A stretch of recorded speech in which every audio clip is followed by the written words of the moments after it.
Hey, this is a compilation of nearly every Mythic Storm King fight that I've done on my channel. This video is not about the weapons, so I'll have links in the description down below to not just the best perks for every Mythic weapon, but also my top 5 list ranking every Mythic weapon. I know that video is a little old, but honestly my opinions are still very much true. I think that video still holds up and it's definitely a good watch, and this video is a compilation. I'm saying that again just to emphasize the fact that every video shown here has been uploaded on the channel already. Timestamps will be down below if you guys want to skip around and skip to stuff you've seen, or if you just want to let it roll. That's what this video is for, because people like compilations on my channel and I like showing you guys stuff in a different format. And this video is also broken down into 4 different parts. The first part is how to beat the Mythic Storm King, and that video honestly holds up as well. It's a very old video. I think it's like it's gonna be 5 years old this year. Yeah, I think in November it'll be 5 years old.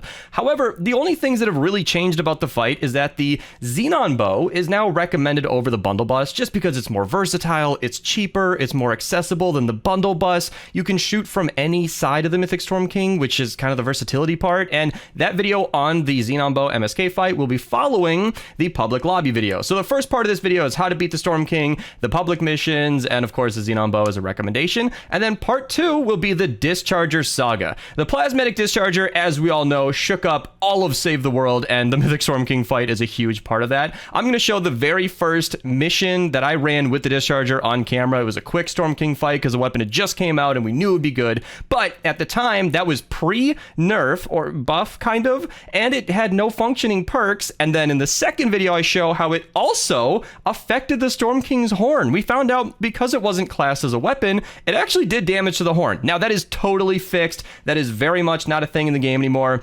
My short on that topic got a couple 100,000 views, and I should have put fixed in the title sooner because I got asked about that for years. It's fixed, but it's still a fun video that I'll be featuring here. And then of course I'll be featuring it after it got perks. That's the third video. And then of course when it's actually, you know, in its current state as it is, which is still fantastic. Then the third part is the shortest segment of the video, and how could I not include running the Storm King fights with SYPHERPK, one of the most popular videos on my entire channel. And if you're somebody who actually found my channel from that video, comment down below. And while I'm having you guys down there, I realized when I made this video, I have not made that many Storm King videos on my channel. I feel like I put out the guide, I've ran some fun builds, and I don't know, it felt done in my brain. But I'm also kind of stupid in that regard because I'm a full-time content creator. Save the World is my main focus. And the Mythic Storm King, if you go by Google searches, is hands down the most popular part of Fortnite Save the World. And I have kind of, relatively speaking, barely touched on it. So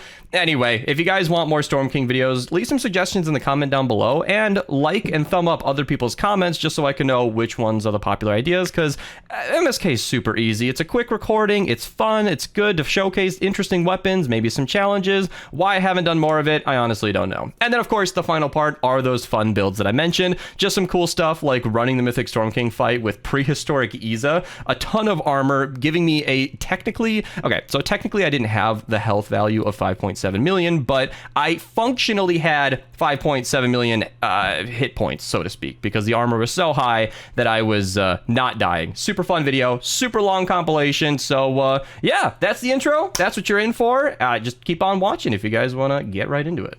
Alright, I want this video to be a little bit timeless, so I'm not going to spend too much time on this, but since Lynx is coming back to the game as of like 2 days from now on Friday, then I figured it would be a good as time as any to finally talk about the Storm King and how we beat it and kind of the best way to do it from my perspective. So right off the bat, these are my opinions. This is not the quote-unquote best way to do it. I don't think one exists. I know that it can be soloed. I know that people use Banshee with I believe a combo of like Totally Rockin' Out or Rifts. I'm honestly not even certain. It hasn't really interested me too much, but the point is I know that it can be soloed and therefore duoed, and what I'm going to be showing you today is what I believe to be like the most basic / overall effective in a trio. So this standard idea is going to work with 3 people, so all you need is 3 people, and this works great for me because I run Storm Kings for like $5 donations and new members on YouTube right now. These prices may change in the future, but if you ever want to get a mythic weapon, you know, just message me on stream. It doesn't hurt to ask.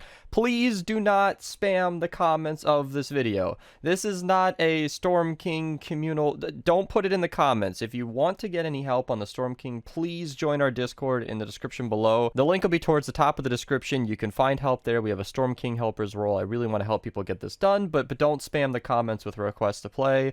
It's just going to become a mess. So after about 200 clears, I have waited about 3 months to make this video, because the Storm King came out, like, what is it, late February? So I think it was like mid-November, late November, whenever this Mythic Storm King released. I am not the first person to cover this, but I feel like I have a lot of expertise, and we've completed it, as I said, 200 plus times now, and I really feel like we know what we're talking about, because the consistency here is really what I'm selling. Now, I know that there are duo techniques. I know that there are ways that you can run. For example, if you use Whiteout Fiona, you can get some sword builds going. You can be pretty effective, and you might only need 2 of you, but ultimately, I think to have 3 people running 1 person with Fight or Flight, which works with 3 different characters I'll mention in a second, and then a couple people with Lynx Cassandra is absolutely my preferred way to take it down in terms of consistency, and this helps me a lot with my teams that I run on stream, because I always run Lynx. It's just kind of how I am most effective as a character, and Warcry tends to fall on whoever really wants to cover it. Now, I'm going to be talking about Warcry first,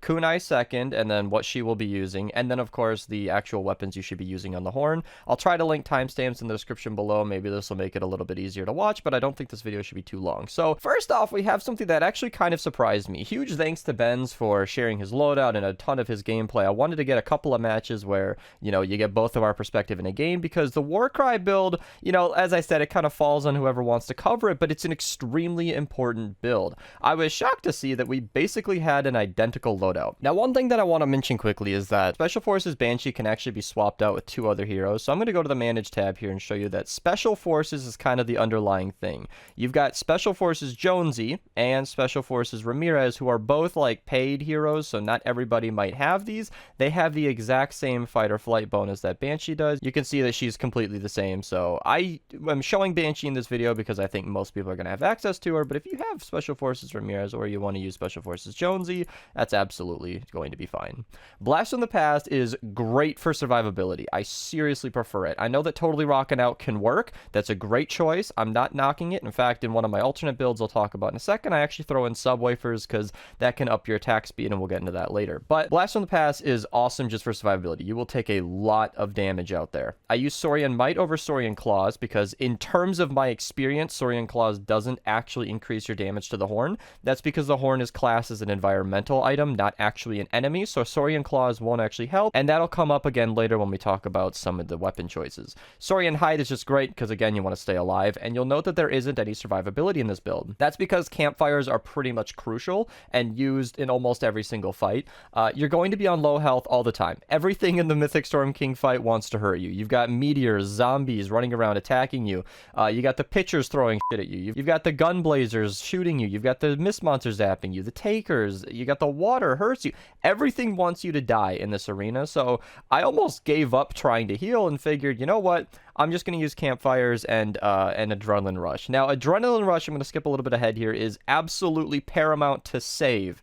Do not use Adrenaline Rush all the time. You use it for absolute emergencies. When you are like on the edge of the storm, fighting the mini-boss, and you're the last person alive on your team, that's when you use the Adrenaline Rush to get up like 2 or 3 teammates at once, because that's what it's best for. It's not enough health to be using it randomly, and it's like a 2.5 minute cooldown, so you just cannot be spamming it. It's used for emergencies only. And then the hover turret is something that's basically preference. I like it for just general crowd clearing. I use it all the time. I'm only going to sort of gloss over the airstrike here because it was recommended to me as the quote-unquote new meta for taking down the Storm King. I tried it twice here. I'll try to show you both of those right here. It basically did like 1/8 of the health, and to not use this ability like the entire fight, just saving it for this final moment, didn't really feel worth it to me. Maybe I did it wrong. Maybe if it's more centered, it's better. You can use it if you want. If you think it's useful, that's great. I appreciate that there are options, but I think I'll personally stick with the hover turrets because to just spam a couple hover turrets and then crowd clear a little bit so you're not constantly getting attacked by the beehives and all that crap, I find that to be a little bit more valuable, but I do want to mention the airstrike as an option. And then, of course, hardware crit rating and actuated attacks are because we use the Storm King's Fury. I'll get to that later on, but these basically just buff the hardware. That'll be in the end bit, like I mentioned, with the horn weapons. And then the faster explosions is more or less optional. So when you're working with an optimized team, we're typically using the Storm King's Wrath, and that'll get mentioned a lot more with the kunai build, but it's basically just a very, very overpowered weapon, and faster explosions might not be necessary, and this is the only perk in this loadout where you have a lot of flexibility. Now, you can use the sub wafers again just to up your attack speed on the horn. This is a really great way to buff your horn attack time.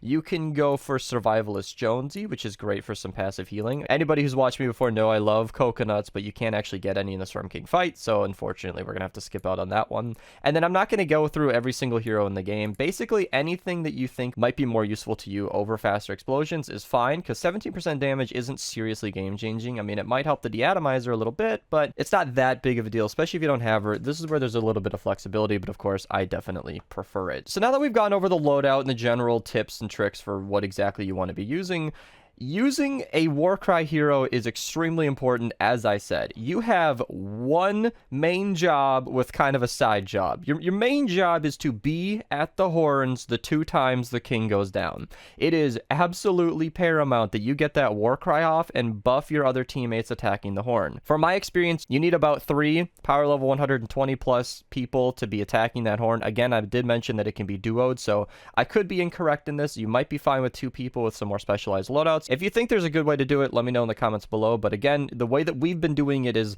as long as 3 of us can get up there. I mean, the ninjas are great because they can double jump up there, but the Warcry hero might be a little bit slower to get on up. And a great tip that I've found when running the Storm King is to not build over each other. When you're getting up to the horn, follow somebody up if they're building ahead of you, because if you try to build as fast as possible, more often than not, you're just going to block off your teammates and you're going to end up losing the fight. So that's your main singular job, is to be at the horn and pop the Warcry on time. And then the other side job is to just stay alive.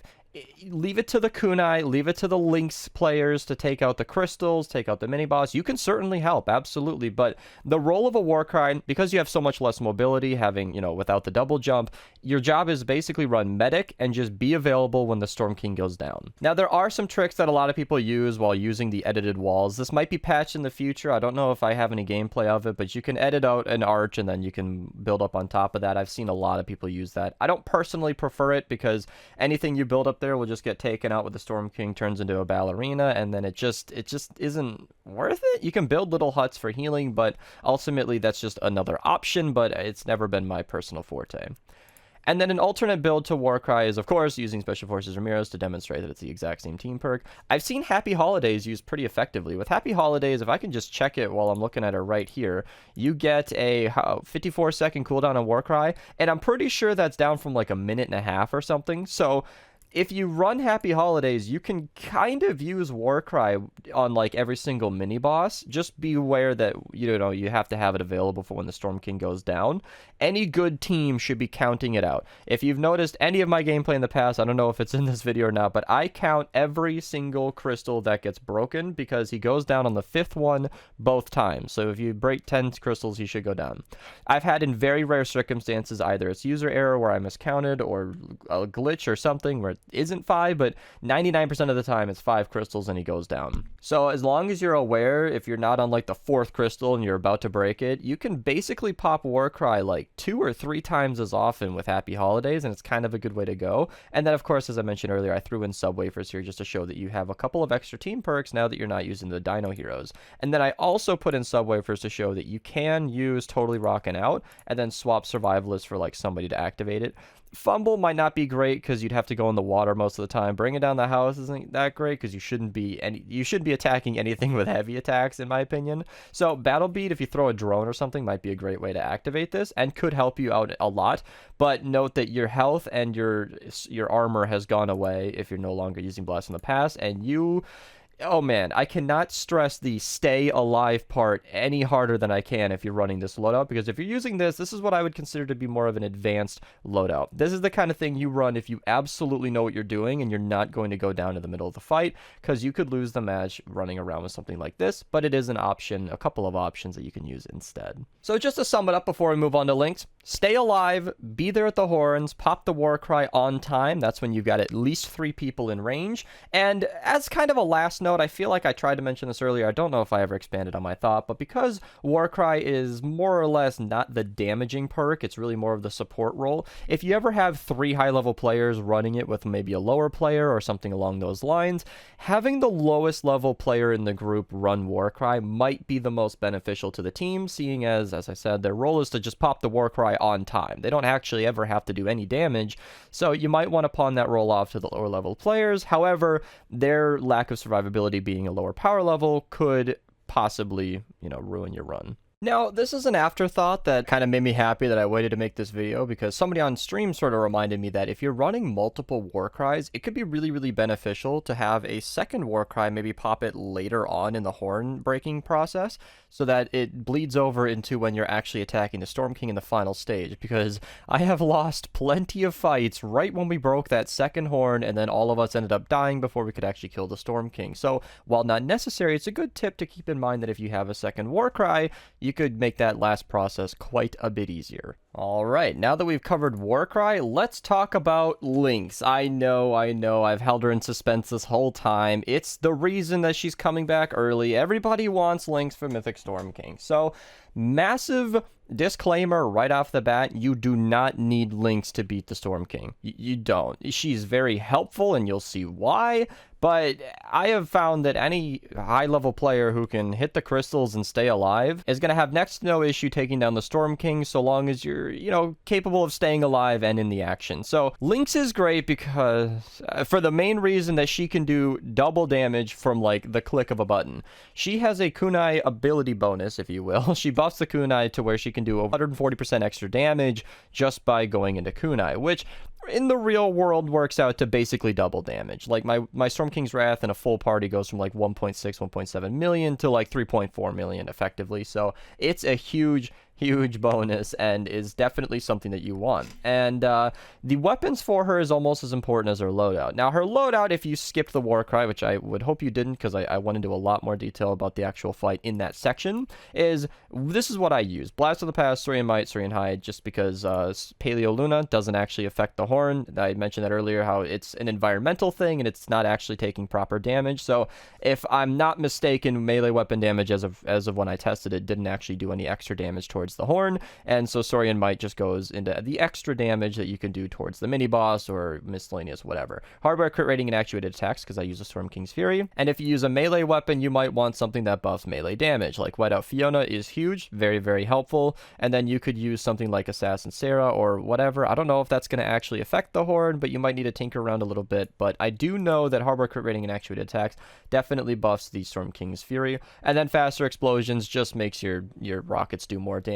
It's just extremely useful to have, especially if you're using my loadout with the deatomizer to crowd clear and the Storm King's Wrath for actual damage. Faster explosions is definitely nice to have. I also mentioned in the Warcry section that this is kind of an alternate perk. If you really don't think you need that extra damage, Survivalist can be nice because we don't actually have any survivability in this build. I am relying fully on campfires. Adrenaline Rush is saved exclusively for emergencies. I'm not going to get too far into that because we covered that with Warcry. And then from there, you can basically choose whatever you might think helps more. Now, what I can recommend is, if you're not using the Storm King's Wrath, is something along the lines of assault crit damage or assault weapon damage. The bonus will be pretty much the same, and that's because for a lot of my fights, in fact, I've even got a few of them still saved over here, I used double bundle bust, and I got just a little bit of footage for that because I died right away. I was definitely out of practice. I know it's definitely a lot less effective than the Wrath. As you can see, I just got my ass handed to me right away, but double bundle bust was responsible for the first 100 times that I beat the Storm King. I'm not exaggerating. It was literally 90 something fights before I got the Wrath, and double bundle bust is a great option. If you don't have the bundle bust, unfortunately your options are quite limited. There are 2 that I can recommend loosely, and I say that loosely because you can use the Old Betsy or the Spyglass. I have these double headshot because I use them against normal zombies, but of course if you want to use it against the Storm King, crit rating, crit damage, and I don't think you can get a second crit damage on here. Or yeah, crit rating, double crit damage is perfectly possible.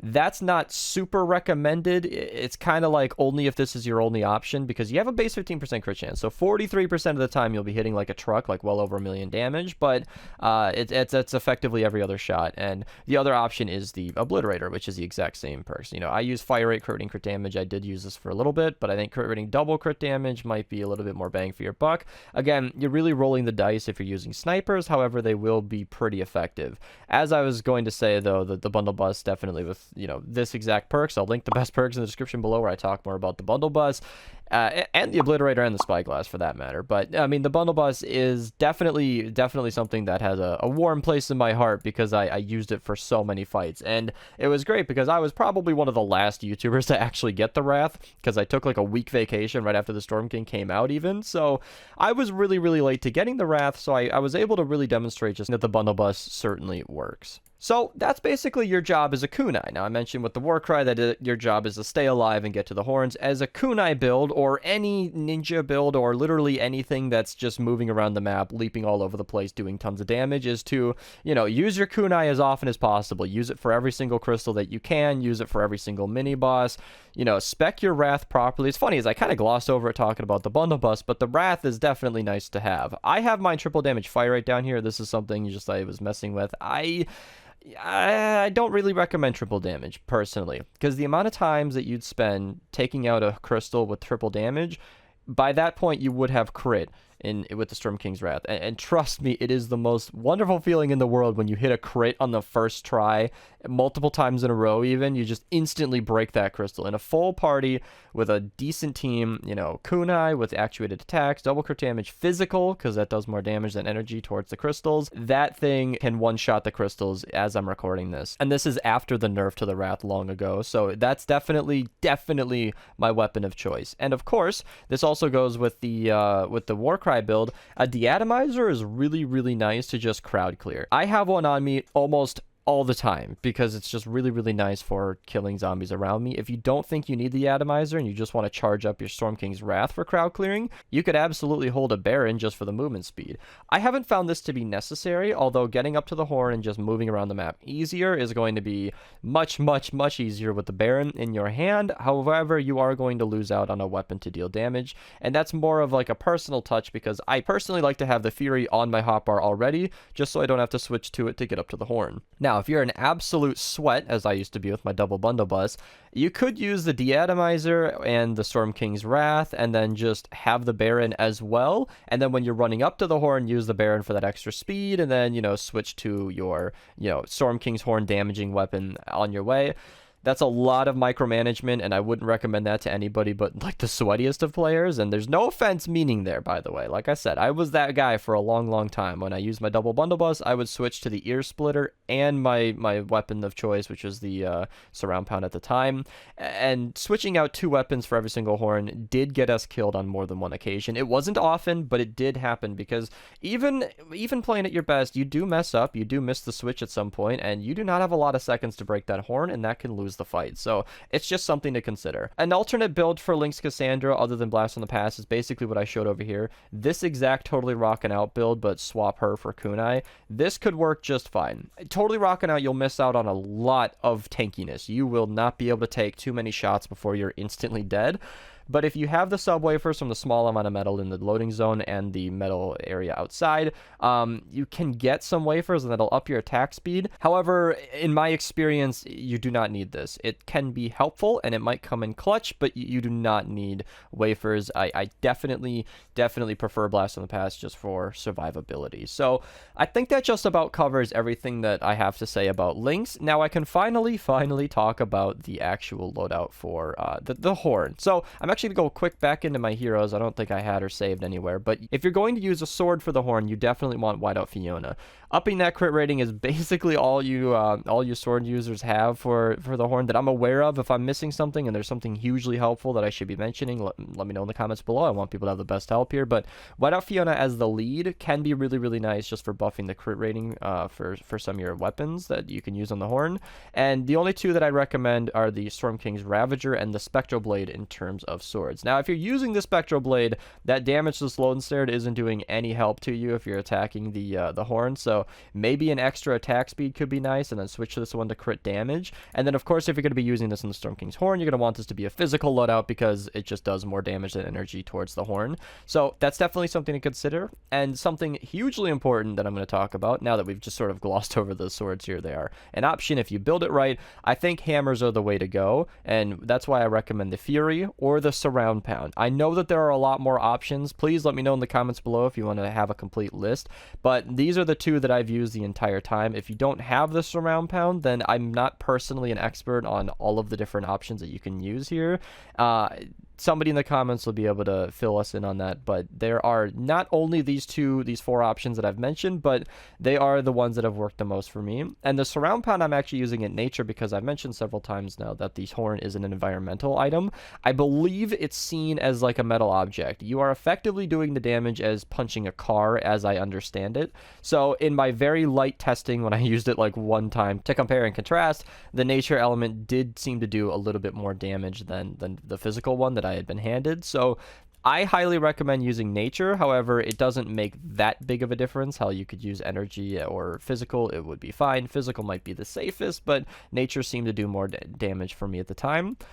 But something that was major that I kind of wanted to save until now is the fact that Bright Core is definitely better than Sunbeam. Now, before you start yelling at me in the comments below, as I would have done to anybody who said that a short while ago, I did do the testing, and as it turns out, because it's seen as an environmental item, the extra damage from Sunbeam doesn't actually help. It does no extra damage. You can see in this footage, comparing and contrasting Sunbeam versus Bright Core, they do the exact same damage, and so that means Bright Core is better simply because it'll last longer. You won't have to craft more of these, but it is it's just 10% faster, so it's like a 0.7 difference there. It's like 0.71 to 0.64. It's not significant.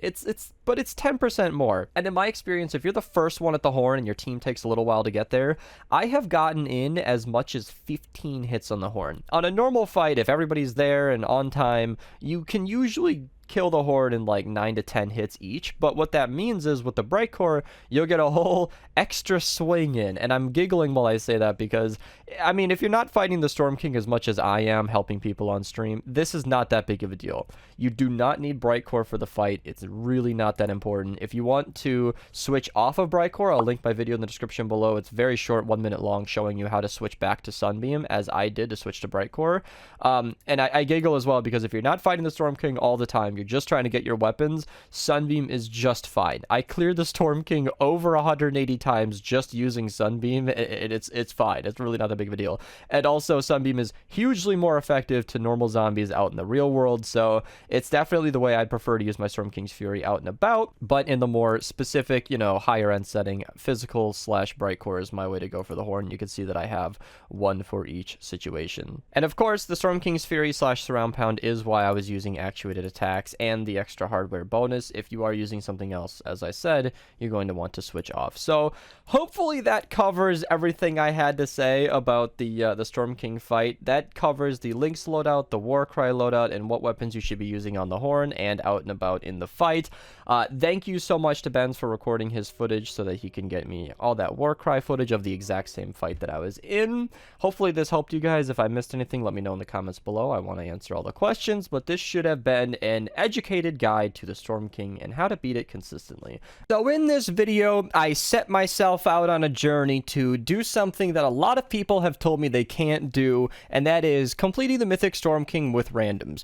Well, before we get into it, I'm going to tell you that it is way easier with a group, especially with a group that knows what they're doing. I'm going to link our Discord in the description below. It is a fantastic resource. We have a couple of channels in there so you can get Fortnite help and you can talk about the game itself. We have people who can help run that with you. You can make some friends and hopefully get some runs in. I also want to mention that the best way to get some help in there is to be polite, be friendly, and don't be rude to anybody because nobody has to help anybody. These are people doing it out of the kindness of their heart. So if you want to try and get some help, that's a great place to ask. But of course, make sure you're appropriately leveled because that's kind of what today's video is about. And that is if you are a high enough power level to queue the Storm King, 122 or higher, and you know what you're doing, defeating it with randoms really shouldn't be that hard, and that's what today's video proves. So I did this in 2 different phases. One, I ran it totally normally. In fact, I'm going to go to my inventory here and show you my main weapons is the Storm King's Wrath, perked as such. Link to this video in the description below. Link to the Deatomizer video in the description below. And that is my main loadout. Wrath, Deatomizer, and the Storm King's Fury.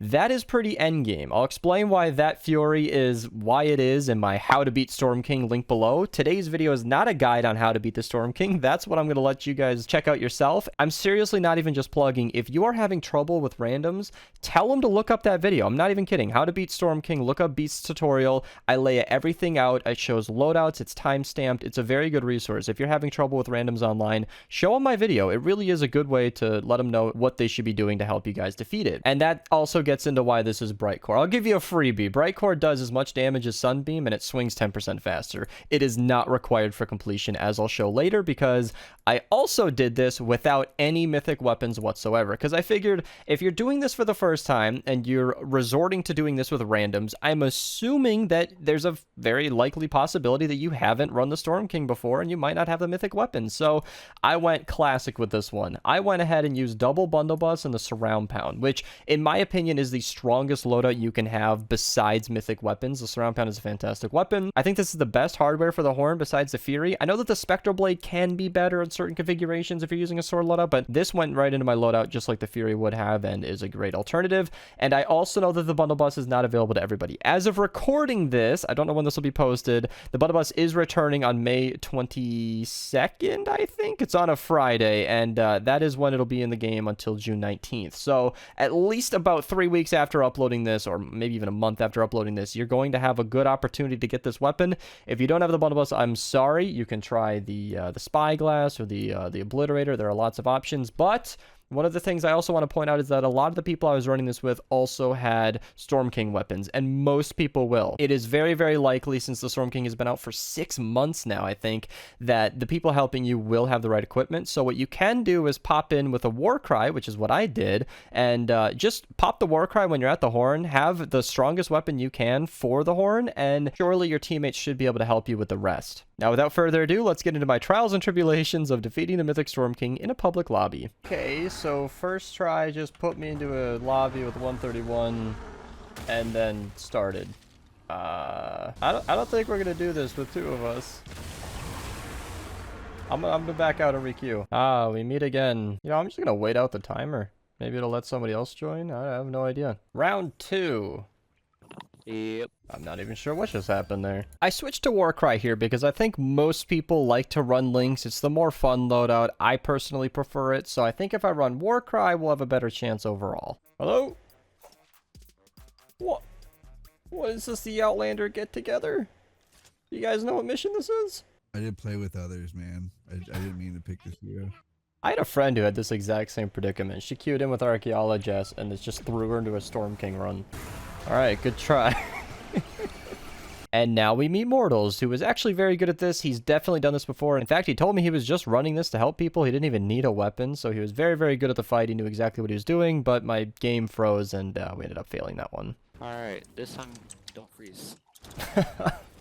You know, I'll say I'll try, but I don't think I have any influence on that. And just like that, we beat it on our second try. So I'm going to show this slightly edited just to show you the entire fight and that you can absolutely do this in a public lobby. And then after that, we'll move on to the non-mythic weapon version. Sorry, that may be loud, So I have to... but it does do damage. Oh, sorry, I quieted the voices for a minute. Alright, I got the Unbreakable Bridge. You want to give this my photo? Once more. Huh? Alright, Crystal 2 should be here. 1. Okay. What's happening, dude? Why is it just wanting mini boss? I don't know. Mini boss is being cheapish, I guess. You should definitely be here by now. That is so freaking mild. There's our mini boss. A little late, but By a lot. wow. That crystal's one hit.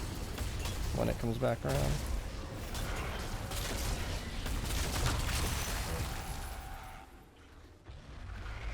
Wolf, I got you in a second here.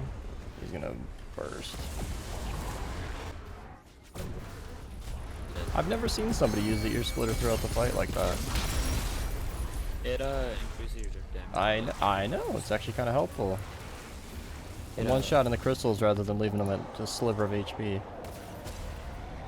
Let me show you something. 500,000 regulars.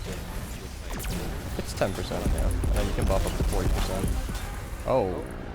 Okay, you're solo, Sanjay. If you have an adrenaline rush, you might want to pop it. Woo, he's coming in clutch. And the mini boss is dead.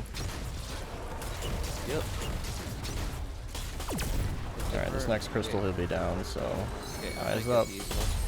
That's the 1 HP. Cool. Okay. You guys have plenty of time, just don't trip over each other.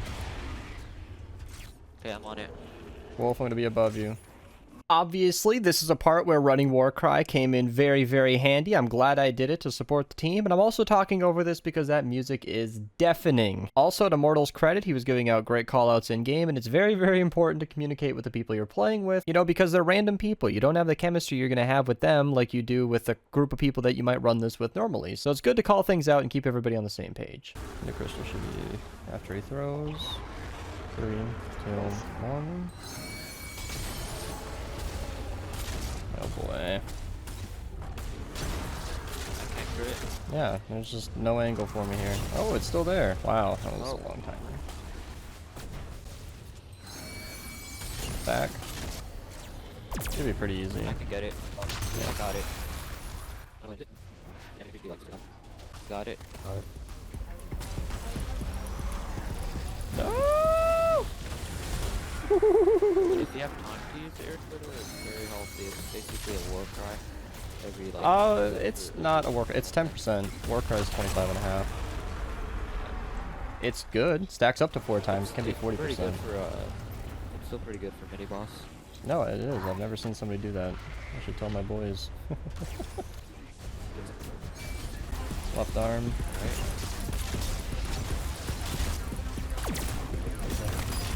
There you go. I love that deatomizer. Whenever the Wrath overheats, I use a deatomizer. It comes in clutch more than one might think. On this chest. Oh, I crit. And oh, my game's actually moving. Okay, I froze for a second. It scared me. Focusing mini boss. We need to get that mini boss. I've been trying to get him. I haven't hit him. Easy. Alright, next crystal he's down, so stay alive and healthy. Campfires are nice. He's going down here. Got it. Get ready. Don't build over each other, everybody. Careful. Going backwards to the southwest here. Coming right up on him on the south side. If you can connect me on the north, we won't break down their wolf. Warcry is up. We only need 2 of us active. Should be good. Alright. Deatomizer as soon as possible. This is when we're going to be doing the most damage. Jeez, I'm dealing so much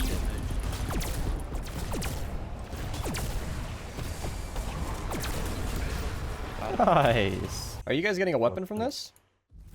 No, I'm getting a weapon. No, I'm just helping random bugs. Cause I've got a lot of materials. Well, that's cool that you're helping randoms. We need more of them. I had nothing to do. Yeah.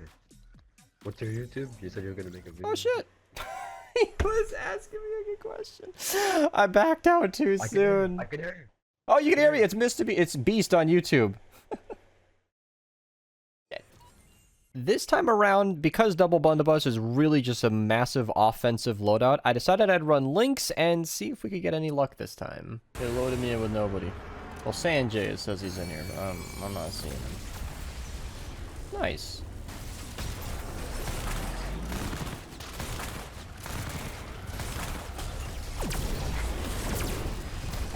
Almost dead. Oh. Yeah, I didn't have a chance to heal. Oh no. I matched up with a couple of the guys that I'd already seen earlier in the night, so with a little bit of rapport, I was more easily able to walk them through sort of what we're doing in this fight, what a better loadout might be, link to my video, and then after this defeat, we gave it another shot.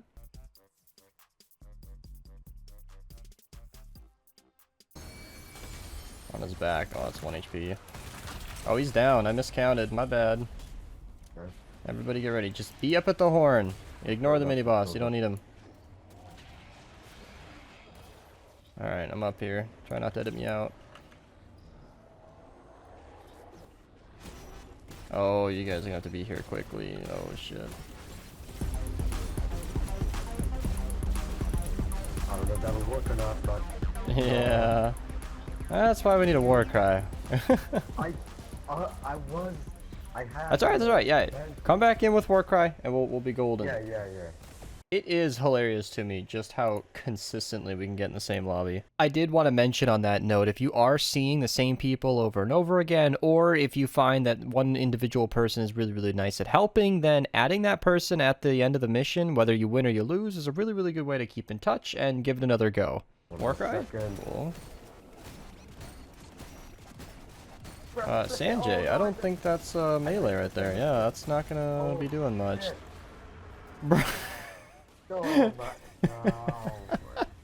You know, without the minigun, we win right now. Let's re-queue. Try that again. You gotta be careful up there. Alright, third time's a charm. And third time's a charm it was. We got the exact same team once again and finally knocked it out. So once again, light editing, let's show the entire gameplay. Look at that, same team. Yeah, we got it. They really should add some kind of feature to queue with the same team twice. Or you can only add friends always. Yeah, actually that's probably not a bad thing you could do. I'd actually recommend that to normal people running this, is add the people you're with, run it again, yeah. Use code Mista in the item shop, stuff like that. Oh, M-I-S-T-A. Alright, we should be able to take him out. Come on, there we go. A little shuriken action. Yeah, save that war cry for the horn, you guys. He's down. On his back. Oh boy. Come and slip a toke. Flip a toke, eh? Oh shit. Everything wants me to die! I'm dead. I'm not dead. Okay, we're doing that now. Gotta save those adrenaline rush.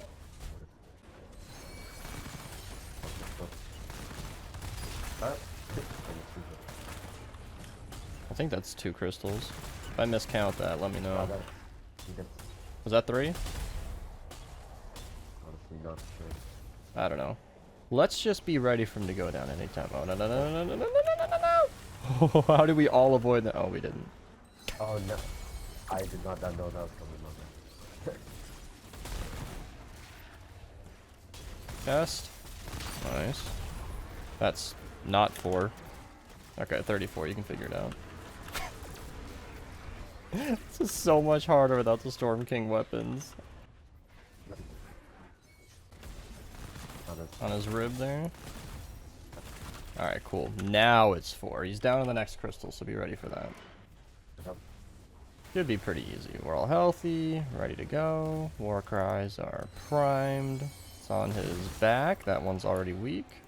Perfect. He is down. Oh, flop.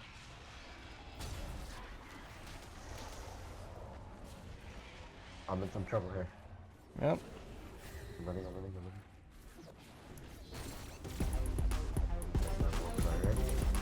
Head on up. Okay, nice. If we break a horn, that means we can do it. That's it. All we gotta do is stay vigilant. Ooh, that war cry is still active for this mini boss. That helps with the damage. He's spinning. Holy You are just getting wrecked out here. yeah. I'm coming. Actually, I'm gonna go up to this. They got you.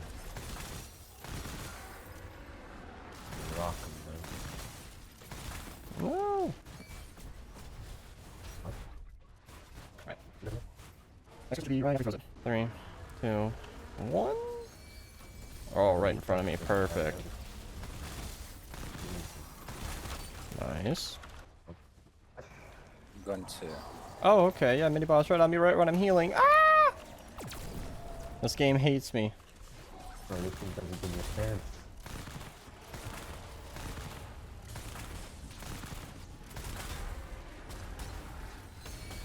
Okay, I put a hurting on him as much as I can with 2 blunderbuss. Oh.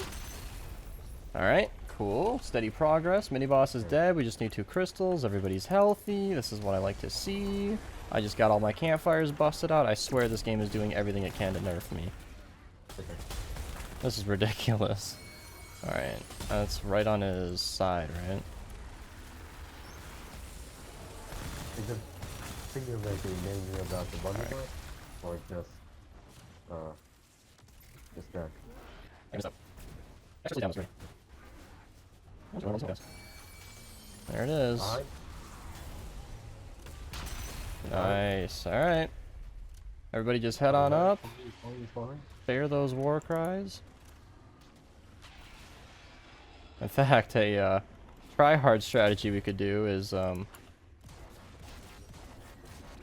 saving that second war cry. But we should pop it. Pop it. You got it. Alright, deatomizer on this phase. Here we go. Woo! Look at that damage.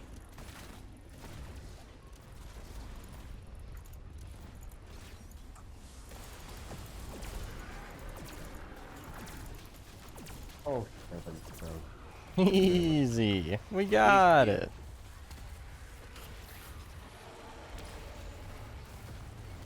Was anybody getting a weapon from this? no. Well, okay. Maybe one of these guys were.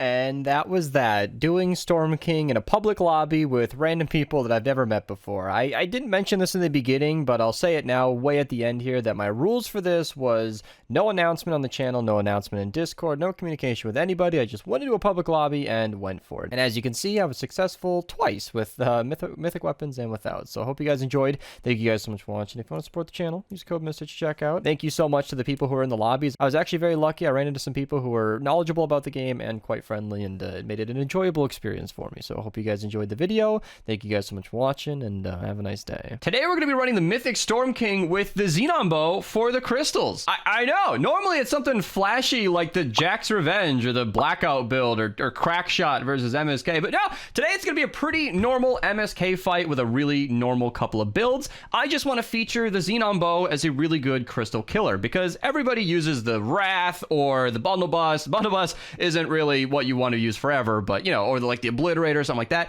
I think the Xenon Bow might be the best weapon for the crystals. It will not kill as fast as the Mythic Storm King's Wrath, okay? The Wrath can one hit the crystals if you crit, 2 or maybe 3 shot it if you don't crit. It's the better option for efficiency, but it takes 20 energy cells. The Xenon Bow has a few things going for it. It is accessible to every single player. You can flux it anytime. You can get it from an upgrade llama. If you're lucky, there are a number of ways to get it at any power level. It is 1 energy cell per shot, which is a 95% decrease in cost. So instead of 20 energy cells per shot, it's 1. That's very, very nice. It hits from any location. Oh yeah, that deserves a Ben's war cry. I record these on stream, Twitch link down below. That's the big deal. I think that's the thing that features this. I got a couple of clips before the video you're about to see that really showcase this well, where I was on the complete opposite side of the Storm King and I was hitting the crystal through his body, through his arm, just hitting it from any direction. And if everybody on the team is running the Xenon Bow and we're all focused on the crystals when the time comes, it actually goes down really fast and there's a lot of convenience there. Granted, you're shooting in an arc, so it's not a perfect laser shot just like the Wrath, but that versatility is super, super nice. And I think all of that makes it a really good contender. So I said we're gonna be running a couple of builds. Let's see what we got here. So I like to run Link 600, just the default build. Blast in the Past for health, Hide and Might for some extra damage, hardware damage, damage and crit rating just because I want to make my Storm King's Fury do a little bit more. And then the only thing I'm changing is usually with the Wrath and the Discharger or the Deatomizer, whatever you're using for the mini bosses in the end phase, I would use Demo Penny. She increases launcher damage. That's pretty overkill for those weapons, but I'm also not using a launcher for my crystals. I want to use Sniper critical damage. I was considering Redline Ramirez. I did record some gameplay with that. You can see it on screen here probably. It didn't do enough to really break the crystals. I was trying to solo the crystals just to get a baseline. That 17% damage from Redline Ramirez was nice, but it's not really that big of a deal. I do think the crits are really what you're farming here, and like I said earlier, the Wrath wasn't even one hitting the crystals, so you're going to be farming for crits no matter how you run it. The second thing is that JD recommended in the stream chat that Rabbit Raider get Rain in the lead. He has a couple of advantages and one major disadvantage, and that's movement. But the two advantages is that you're critting for a lot more. That should make the crystals die a lot quicker. And if you go to the abilities, he has a War Cry, which is super useful on the horns and the end phase, where you'll be doing more damage overall. Everybody will swing faster and do more damage to that horn, and it makes it a lot smoother. Except, like I said, the mobility is significantly reduced. So let's start off with the Lynx Cassandra build here. Everybody on the team has been instructed to use whatever loadout they feel comfortable with. I believe Jason here is running Warcry, so that'll be nice. But the key thing is that we're all using the Xenon Bow for the crystals. Let's hop in game and get it going. All right, the game begins. I'm not a totally rocking out or wafer user. I know you guys like to run that playstyle, and that's perfectly valid. But, you know, I'm only showing 2 builds. Woo, that's what I'm talking about. Was that 1.6 million? Because in my testing prior to this game, I found that it crits for not 1.6 million. I think what happens is similar to the Horde mode. I don't know if I'm going to pull footage for that. I don't even think I saved my Horde runs. But you can hit those monoliths, those crystals in the Horde runs twice with the Xenon Bow. It's kind of weird how that works. And I feel like that could be what's happening here, where you can hit the crystal twice. 1.3 million? Okay, so we're hitting for 100,000. Yeah, no, there's no way. So I don't know what's going on there, but I'm digging it. I think, like I said, we're hitting the crystal twice. And with multiple teammates shooting at the crystal at the same time, it goes down really fast. So you can see Jason's on the exact opposite side of the Storm King. Archer's on that corner. If I run west here for a second, pick up that health bonus, get ready for the crystal, we're all basically on different sides of this crystal, and we can shoot it from any direction. I don't know if that was my hit because I didn't see the damage, but somebody else probably hit it. Mine. Yeah, we can hit it from opposite sides, and that's the important part. That's the key benefit of the Xenon Bow. Oh yeah, little Ben's Warcry going on there. And I really like that. I think if you're running Storm King all day long, if you're somebody who carries other people, or if you're just playing with your friends, or maybe you're a streamer who's just running MSK fights, it could be very economic. It could save a lot of batteries and energy cells overall to just use a Xenon Bow. You can see it took a few more shots, but we need to shoot 20 times to equal 1 shot of the Mythic Storm King's Wrath. That's pretty economic. What's not economic is wasting an entire Discharger shot after the mini boss is dead. See, Noah in our chat earlier was asking like what's best for mini bosses. I still think the pot shot and the Wrath. Ooh, see, that was perfect, shooting right through the MSK, the Mythic Storm King. Because the Discharger does great damage. We all know that. That's readily apparent. But it charges really slow. It takes 3 seconds, and it costs 30 energy cells. The pot shot and the Wrath do pretty good, really good damage instantly for a bit more expense. So, yeah, I think the Discharger was maybe overhyped when it first came out. I definitely contributed a lot to this. I called it the best weapon in Save the World. I still believe that in a lot of ways, but that 3-second wait to shoot your shot is something that causes me embarrassment in games. It is very often where I'm about to shoot at a target that a teammate is shooting at, and they kill it before I even hit my shot. Because 3 seconds when you're just standing there is a long time to wait when a pot shot and the Wrath just start working immediately. So it's something to consider. It's definitely strong. The Discharger is a hugely powerful weapon, but it's slow. It's slow, so something to consider. We're gonna have another crystal right here. I think so. There we go. Shoot it from the side. I love that. See, with the Wrath, I have to kind of save my kunai and hope that I'm, you know, maybe on the right side of the crystal. But with the Xenon Bow, I don't care. Did you see that crit was like 600,000? I think that was a crit I saw that too. Yeah. So I think that proves that I'm hitting the crystal for double damage, and that is really nice. I don't know if that's just like the geometry of the crystal, where it's not a perfect filled in hitbox. Maybe it's a hitbox that's hollow on the inside, so the Xenon Bow goes in one side and out the other and hits it twice overall. I don't know.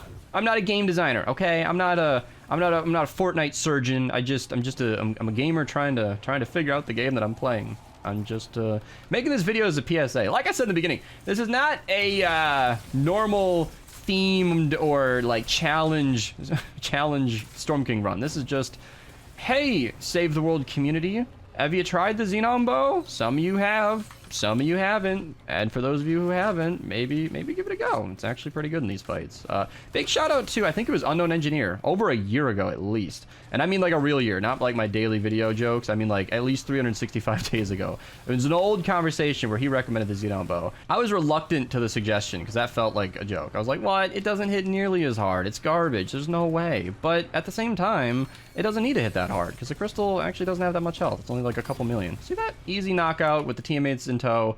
Goes down easy, and the end phase is near. So this is where the next phase, the next loadout might be better.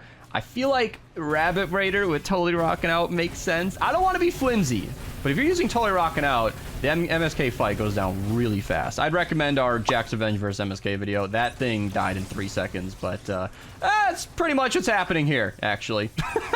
That's pretty much what's happening here. Let's go set up the next loadout and hop into the next run. All right, as bad as I want to use Totally Rocking Out with this build, I want this to not only be an apples to apples comparison, but I want this to be consistent and practical, something that an average player could and should use. Blast from the Past takes no setup. You don't need to hunt for wafers, and you don't need to rely on Totally Rocking Out. I'm going to be running the exact same perks as before. Rabbit Raider Jonesy in the lead with Redline in support. A little reminder on the perks. I think I only showed it briefly in the beginning, but this is what we got here. Just the standard reload, crit build, fire rate. I'll link my Xenon best perks down below if you guys want to see all the options. All right, we're in the fight with Rabbit Raider. Now, a notable difference is, like I said twice already, mobility. No double jumping. So the best you can really do is build as you go around or use your use your Fury, I guess. Oh yeah, little Ben's War Cry. Okay, I couldn't see the crystal. There we go. Let's see. How much harder am I going to crit now? Is it going to be noticeable? Maybe if I actually crit, it would be noticeable. Obviously, if you're somebody who is okay with being flimsy and you got a lot of practice, you are more than welcome to use Totally Rocking Out. As mentioned, I want this to be a similar build to the one that I previously showed, and I want a build that's consistent and easy for most players. I did not expect to one-hit that. Pretty cool about that, actually. Look at that, going right through it. Interestingly, I'm critting for less than before. Granted, I had kunai before, so that extra 140% is pretty significant. Now, the Xenon Bow is no mini-boss killer. I think most people know that, but maybe if I'm critting extra hard, it'll matter. There we go, a little 1 million damage. And of course, the Xenon Bow is a pretty decent cleanup weapon. I didn't do that at all in the previous game because I wasn't getting swarmed, because I could have just jumped out of the way, but woo, one-shotting the crystal.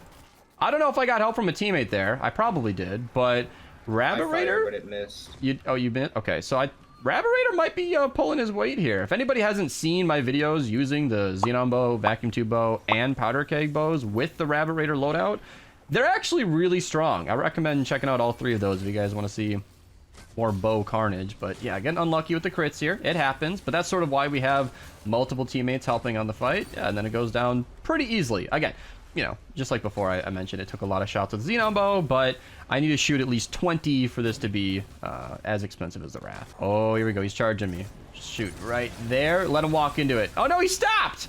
Man, I've just been wasting so many energy cells with the Discharger.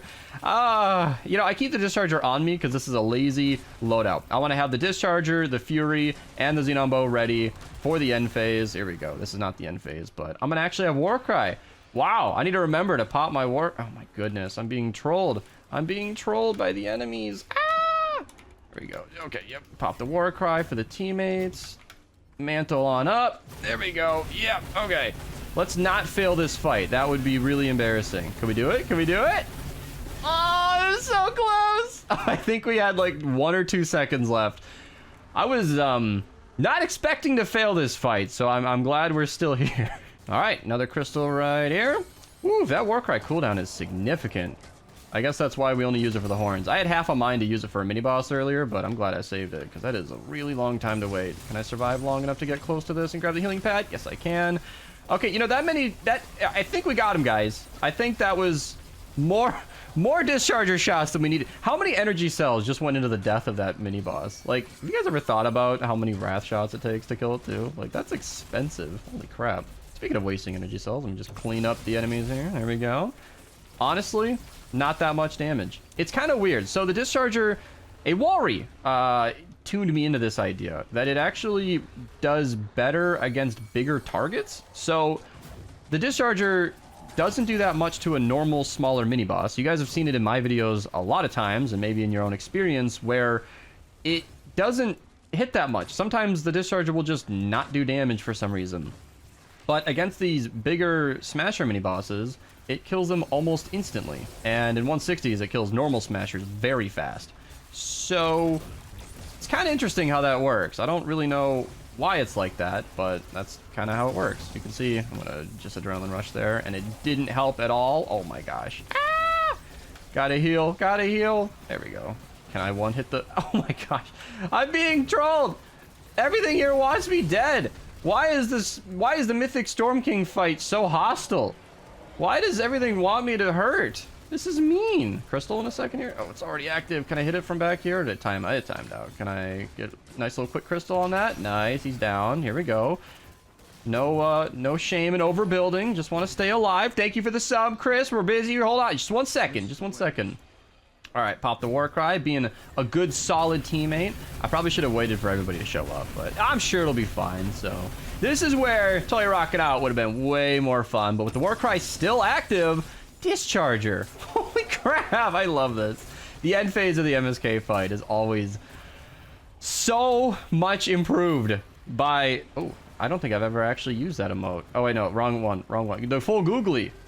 That's the one I was thinking of. I never got the fire one because I haven't gotten that far in the battle pass, but maybe I should go unlock that. That's neither here nor there. There you go. There's a couple of runs, couple of loadouts to try. As mentioned way too many times at this point, totally rocking out can enhance your damage if you're capable of staying alive. I'm not, so Blast on the Pass is going to be it for me, but as you can see, it's perfectly sufficient. If you've got a team of people that are playing the game, sufficient power level, and even kind of know what they're doing, you're going to have a good time, and I think the Xenon Bow could be a nice economic trade-off to anything else. It's actually kind of embarrassing now. I've spent so many videos recommending the bundle bus for the crystals, and yet the Xenon Bow has been right there pretty much the entire time, and it's a far better alternative, and I think I'm done recommending the bundle bus, as the Xenon Bow takes 1 inventory slot instead of 2. It's more consistent, it's probably more accessible, and it's better for more things than just the mini boss. The bundle bus isn't that great for regular missions, and the Xenon Bow is obviously spectacular. So I think we learned a lot today, and I hope this helps. Subscribe if you're new. Check out these videos at the end here in a second. Subscribe on YouTube. Twitch link down below.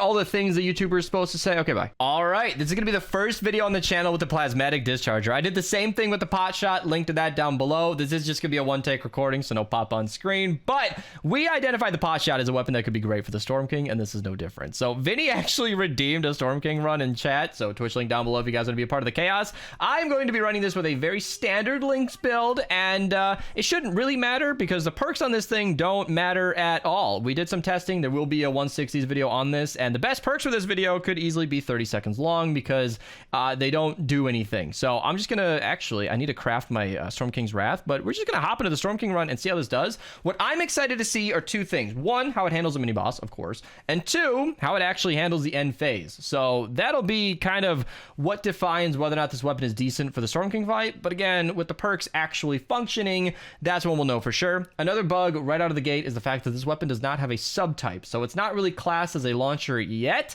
It is supposed to be a launcher. I got that confirmation from Epic. Right now, it's just kind of a ranged weapon in general. So there's really the only way to buff it are like Rex Jonesy, Coconuts did work. I think Warcry might do the extra damage. I'm not even certain, but yeah, we're loading in slowly, so I'm not really sure what's happening. I am still making my video, but why are we not in the game yet? What's going on? Oh, we're in the game. You're in the game? I think it's because I hit start and then I'm connecting. Am I gonna get a late start? Oh god. Oh god. All right, I'm coming in. Here we go. I'm here, friends. I need to get my loadout made quick. So I actually made a brand new Storm King's Wrath, and it's got fire rate. Yeah, there we go. Plasmatic Discharge is good. There to go. Yeah, we got the Ben's War Cry. That's what I needed, and I'm just gonna keep it. All right, I got no health right now, but let's see what does it do against like a normal Smasher. It just bullies it. Look at that damage. Oh my god!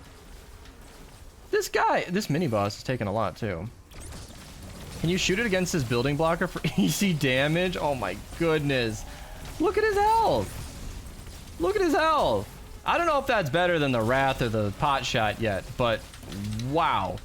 That was easy. And I'm dead. Right as I was putting down my healing pad. I need help, friends. Please save me. The really exciting part is going to be the end phase, because the deatomizer has been identified as like the best end phase weapon since the start. I mean, obviously. So the deatomizer is great because it can hit all of its projectiles on the Storm King at that one point, every time you shoot it. So this weapon can kind of lodge itself in the Storm King, as I understand it. Let me just check that right now. Does it go through the Storm King? It does not. Oh my goodness. Okay, so this should be able to just stop itself on the Storm King, for, farming damage. And I think I might be able to dual wield 2 of these. I want to see how that works, because that could do so much damage. Apparently dual wielding is kind of the way to go, seeing as you can get 2 of them going back and forth, and it mitigates the cooldown. So let's see if we can get a Lynx Kunai shot here. Oh, it's not shooting. Oh, I thought I was charging up. Oh no, I've completely bungled this. An absolute disaster. Oh, can we get an F in chat, people watching on Twitch? This is so sad. Alexa, play Despacito. Oh god. Oh man. You know, with the wind up on this thing and the cooldown involved, it's kind of tricky to get the shot right. As of now, I am not voting it as a great mini boss killer for the Storm King fight. I think you'll get much more damage coming from the pot shot or the Wrath, or both if you want to do that. And I think we're also 1 crystal away from winning. So we're just gonna get Mateo up off the ground. Thank you for the Fs, everybody. I'm sorry. Yeah, Mateo, you're really throwing here, which is fine because I've died too. I'm just too excited, you know. The excitement's getting to me. He's gonna go down. Okay, there we go. All right, so you actually cannot use him on this phase. The Plasmatic Discharge will do almost no damage to the horn, I'm thinking. So, is it worth testing though? Oh my god, Mateo, you're throwing. I'm gonna build over you. I'm sorry. All right, here we go. Oh god. Oh, Mateo, you can't just stare at it. You gotta actually hit it with the weapon. Sorry. What are you doing? I forgot to grab it out. I forgot to grab it. Unbelievable. Okay, there you go. We still got it. Okay, you know. It's gonna be super easy. All right, I got a miss monster I'm about to bully. Here we go. Where'd my shot go? I found it. I found it. Oh, it dissipated before it even made it to the mist monster. This weapon is so weird. Technically, this is a 140 mission, not a. It's easier than a 160. Is 140 less than 160, Archer? I thought it was more. You know, like how 6 months is almost a year. Okay, you don't need to lie to the people like that. You're right. I'm sorry. I was doing it for the views. I'm sorry, guys. Thanks for testing Kunai. That was the next thing you want to know. Yeah, I tried to test Kunai. All right, here we go. We're going to test it for real this time. And make sure it's charging up. I think it is. I think it is. I'm a little too high, though. That was extremely disappointing. That was so bad. Kunai didn't do anything. Yeah, I think I'm just going to shoot it with the Wrath. This is not good. I'm also using a Fire Rate Wrath, which is more geared towards hitting the crystals. A damage to miss monsters and bosses Wrath is what I typically use for the mini bosses. Look at the damage. Why are you guys just shooting them in the air? This is a mess. This is an absolute mess. What are the Storm King meteors look like they're getting hit by the Plasmatic Discharger. What are we gonna start calling this? The Discharger? Because I'm not saying Plasmatic Discharger. Plasma Cannon. That's what it's called in VR. Plasma Cannon? Oh, I don't know. That sounds better. I want to call it the BFG. Yeah, it's so weird. That is like very unimpressive damage when you shoot it into the water. It's like it goes into the water and then just stops doing damage. Is this the last crystal yet? No, that's one more. Come on, crit for me. Crit! Alright, I'll take it. Mini boss should be spawning in a second here, right? I'll run you. There we go. Alright. Oh my god. Okay, yeah, see now that's what can be... Okay, that's what I keep saying. This weapon is so weird. That was a ridiculous amount of damage. The red bar was still on the screen. He's down. Before it was even down. He's down. I sniped it. Okay. He should be falling to the left here. North. Yeah. All right, this is what we're here for. This is the big moment. I cannot wait to see how this performs. Okay. Assuming we actually break the horn. All right, here we go. Charging it up, shooting into the Storm King. Let's see how much... Oh, look at the damage. Look at it go. Oh my god. What? I'm not even double pumping it. I'm not even using 2 of them. Just 1. Oh my...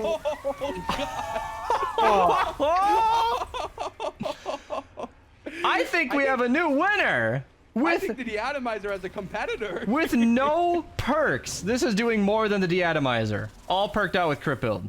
That is impressive. It just gets stuck on the Storm King and farms damage. Holy crap. You just have 4 people shoot twice with a Warcry active and it's done. It's done. Even without Warcry, we're all using Kunai. Holy crap. That is potentially, I don't watch a lot of Storm King runs, okay? But that is potentially the fastest I've ever seen the Storm King die. That is unbelievable. I didn't even get top damage. Sirius got 3 more than me. I'm mad about it. Thank you for the 1,000 bits, Walkman. Thank you guys for watching on YouTube. This is basically a teaser.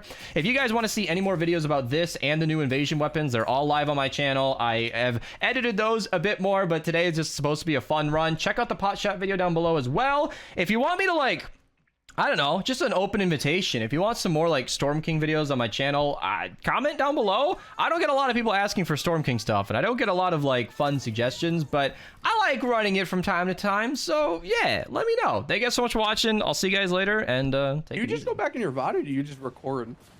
I think Archer clips it. I make highlight. Yeah.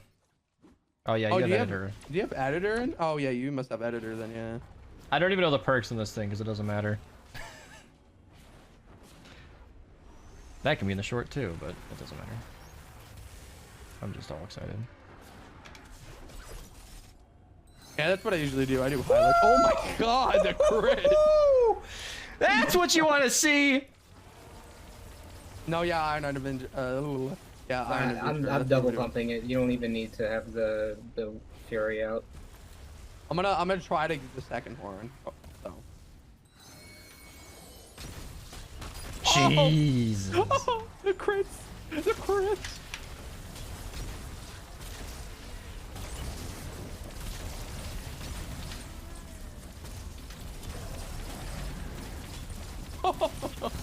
It's a ball orb. This is going down so fast. Are we gonna set a world record just screwing around? It's trying to hit the meteors, but it can't. Yeah, I've been No, seeing yeah, them. that's something that I said in mine. I was like, I think it's hitting the meteors. New crystal right now. Oh my god. We are just juiced up right now. Oh, that's a laser. Final Oh, horn. good, soon. Jerry. Appreciate Yeah, it. this'll- mini boss and horn. This will make no build MSK one of the craziest, one of the easiest things to do. Oh, he's on the wrong side.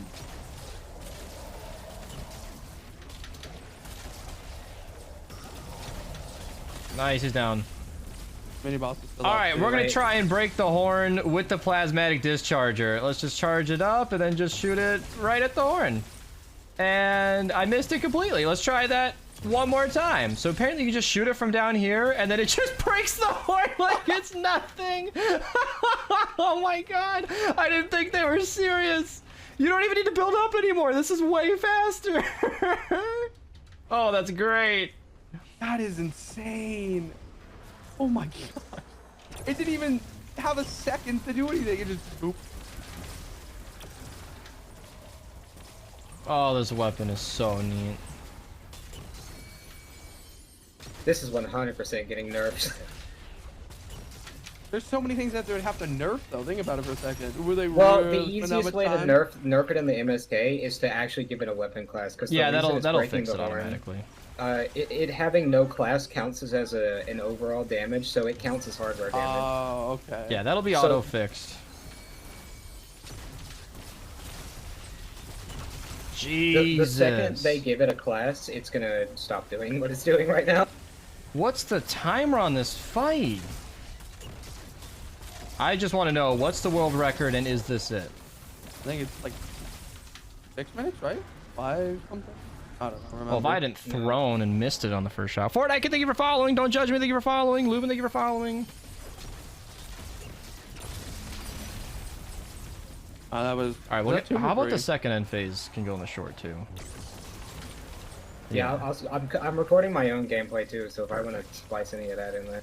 I'm gonna try to get the second horn. I think if not, I could just. Yeah, you can have it. Yeah.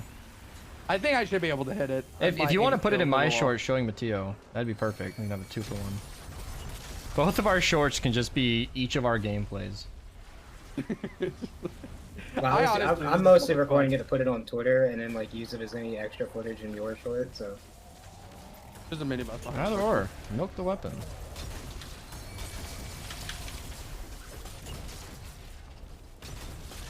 Okay, he's down. Okay. Mateo's Second gonna horn. break the horn with his plasmatic discharger. Aim right at it. Oh, I think I missed. I got it though. Mateo, you whiffed. I got this. Oh, look at it. It's so easy. Oh, yeah, we have to take it down now. Oh, there's one stuck on the horn. Oh, it's extra damage. Look at it go down. It's so easy. Oh, my God. What? Oh my god, your stream was Look, he lagging was for a frozen. second. He's frozen. What the? He's We froze him with the plasmatic discharger. Oh, he's wearing a robe. Oh, oh my god. Wow. Uh, That has to be a record. I honestly. What was the timer on that? All right, so the plasmatic discharger is kind of insane. We've already used it against the Storm King. It annihilated it so comfortably that we ran it again, finding out that you can actually break the Storm King's horn with a plasmatic discharger. This is completely a bug. This is definitely going to get fixed, but in the meantime, I kind of want to take advantage of that and try to beat Storm King with no builds in the easiest way possible. So yeah, here's the loadout I'm going to try. This is probably not optimal. I threw this together because I wanted a non-Lynx build that would actually buff this weapon, but like not the real build I've used in like the encampments video. Link to all these videos down below. I think that build is more suited for like actual enemies in the real world. Like I'm not going to be able to activate Totally Rockin' Out. My shields are not always going to be half full. So this is what I got. I'm going to be running Warcry for once. You've never seen it, I'm sure, but this will buff the damage by a lot and my entire team, so this should help with the end phase. Happy holidays, and then we've got practice in combat for an extra duration of 3 seconds. These are just to like get more Warcry available. I don't know if it's going to matter that much. Then we got Resonant Frequency, just because it is some damage to buff the Plasmatic Discharger. We got Battle Beat, just because it's some damage to buff it. Can't use Coconuts, because we can't get those. Plasma Arc, just in case it's helpful against the regular enemies. I doubt it will be. And then I'm actually using Faster Explosions because I do actually plan on using the Wrath for the crystals. I don't think the Plasmatic Discharger is still optimal for crystals. I do think the Wrath is still king for that. So I will be using Faster Explosions. That would be buffing the Plasmatic Discharger if it had like the weapon type of launcher. If it had the weapon type of launcher or explosive, it wouldn't have any of the bugs with breaking the horn as it normally would, but that's just for later. So yeah, obviously don't have any hardware buffs because we won't be using a melee. We'll be not building at all. So yeah, I don't know what my team is running, but I'm sure they'll all have something worked out. So let's just hop in game and see how we do. All right, we're loading in. You guys said you're running normal builds? Archer, what are you running? the normal Lynx wafers loadout. Oh my god. Okay, that's not normal. That's sweaty. Anybody who uses wafers is sweaty. That's what I say. Mattia, what are you running? Same thing as you. Oh, same exact build? Exactly. Okay. Aura, what do you got? Normal Lynx build, just not the wafers. Okay, so less sweaty. See, that's what I like to do. Classic blast in the past, keeps me nice and healthy. I can jump around, flip around, do whatever I want. I can take forever to load into the game. Okay, good. You guys aren't in here without me because this happened last time. I'm going to have to be careful not to build because it's going to be reflex for me to just put walls down and cones and all that. And I'm scared. I'm scared I'm going to fail the challenge. Although, if I don't stand on the build, does that count? I guess. We did. You guess? I mean, what is the function of a no-build MSK fight? Like, is it to, I I don't know. put all my builds away, so I Like, wouldn't you even can- be able to. You cannot build at all. I feel like that's like no build, no walls, no floors, nothing. Chest. Okay. All right. Clean We start. both did it at the same time. I did not crit. I did. Oh, so builds would be really, really good for the Discharger. So the Discharger is simultaneously like why this will be easier than normal. Because I know no builds has been done before this, but it'll be easier than normal because of the Discharger. But the Discharger will be significantly weaker without that extra buff. Why does the Storm King have all this fluttery, like, triangular crap? Oh my god, I died. I miss being Lynx. Help, help, I need an adult. I've McFallen. Oh wait, I can't Archer use just heals. soaring over. Oh gosh.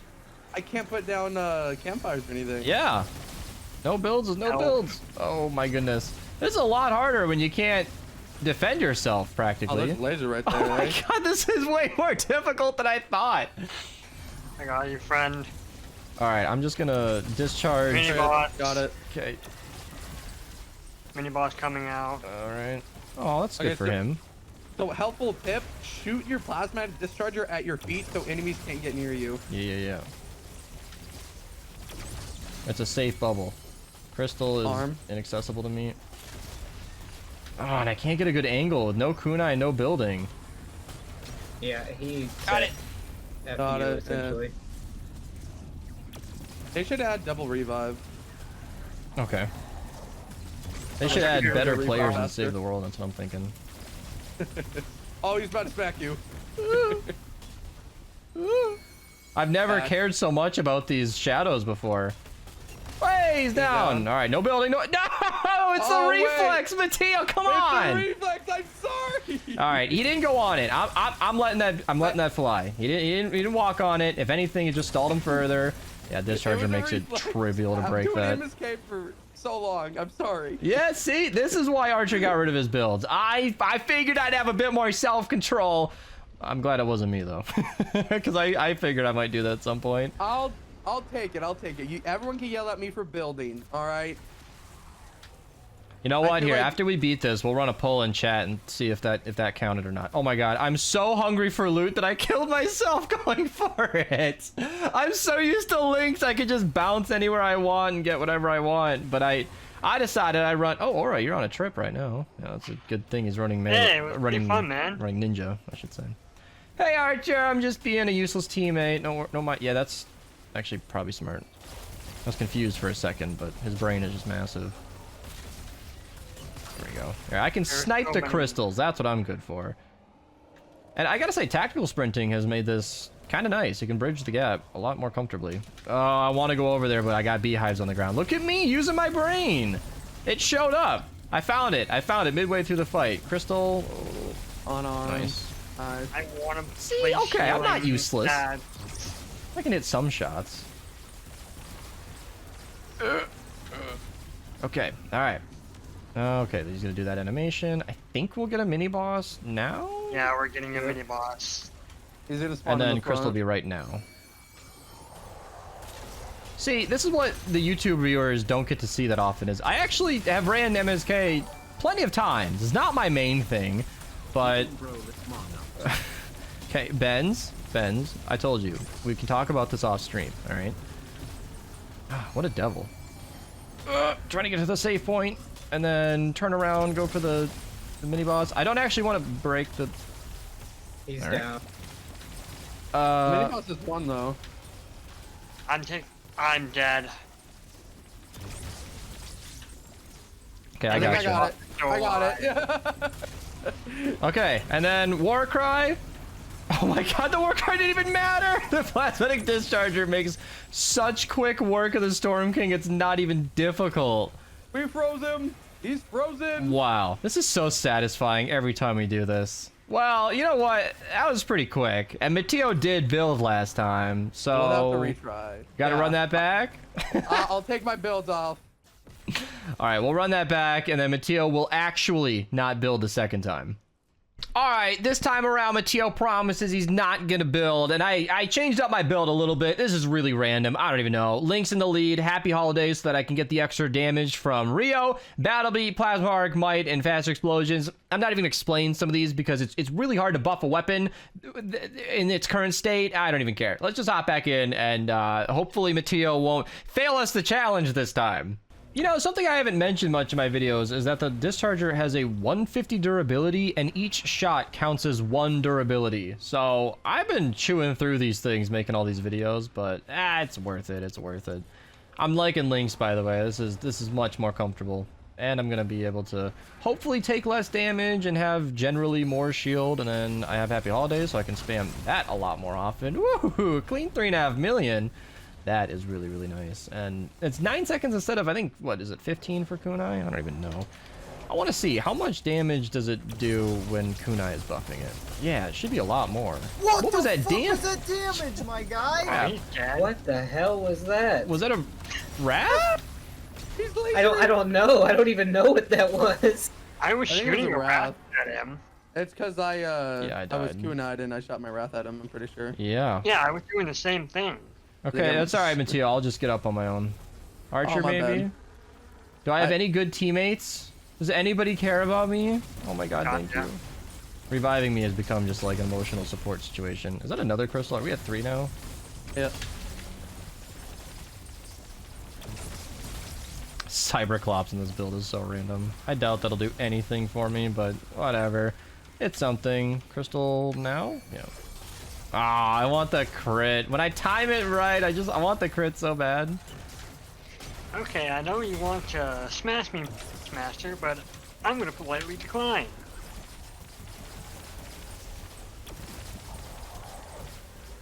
I wonder how long it takes to charge up. Like, what's that actual time? He's down. That's alright though, honestly, because when he falls, I got it. Okay, 2 of us have it. Everyone has it. Oh, dead! I'm so reckless usually. I'm so used to blast in the past. I'm not even paying attention. It's alright. Nobody's built anything, right? I'm using medicinal fume, so if anyone wants, like, if I throw down a thing, you can stand in it and heal. I think Not the no doing that traps, well. like I said earlier, or no building means no traps, which is not something I was specifically prepared for. There we go. Got it. That was tricky. That's actually smart. That thing that Archer's running.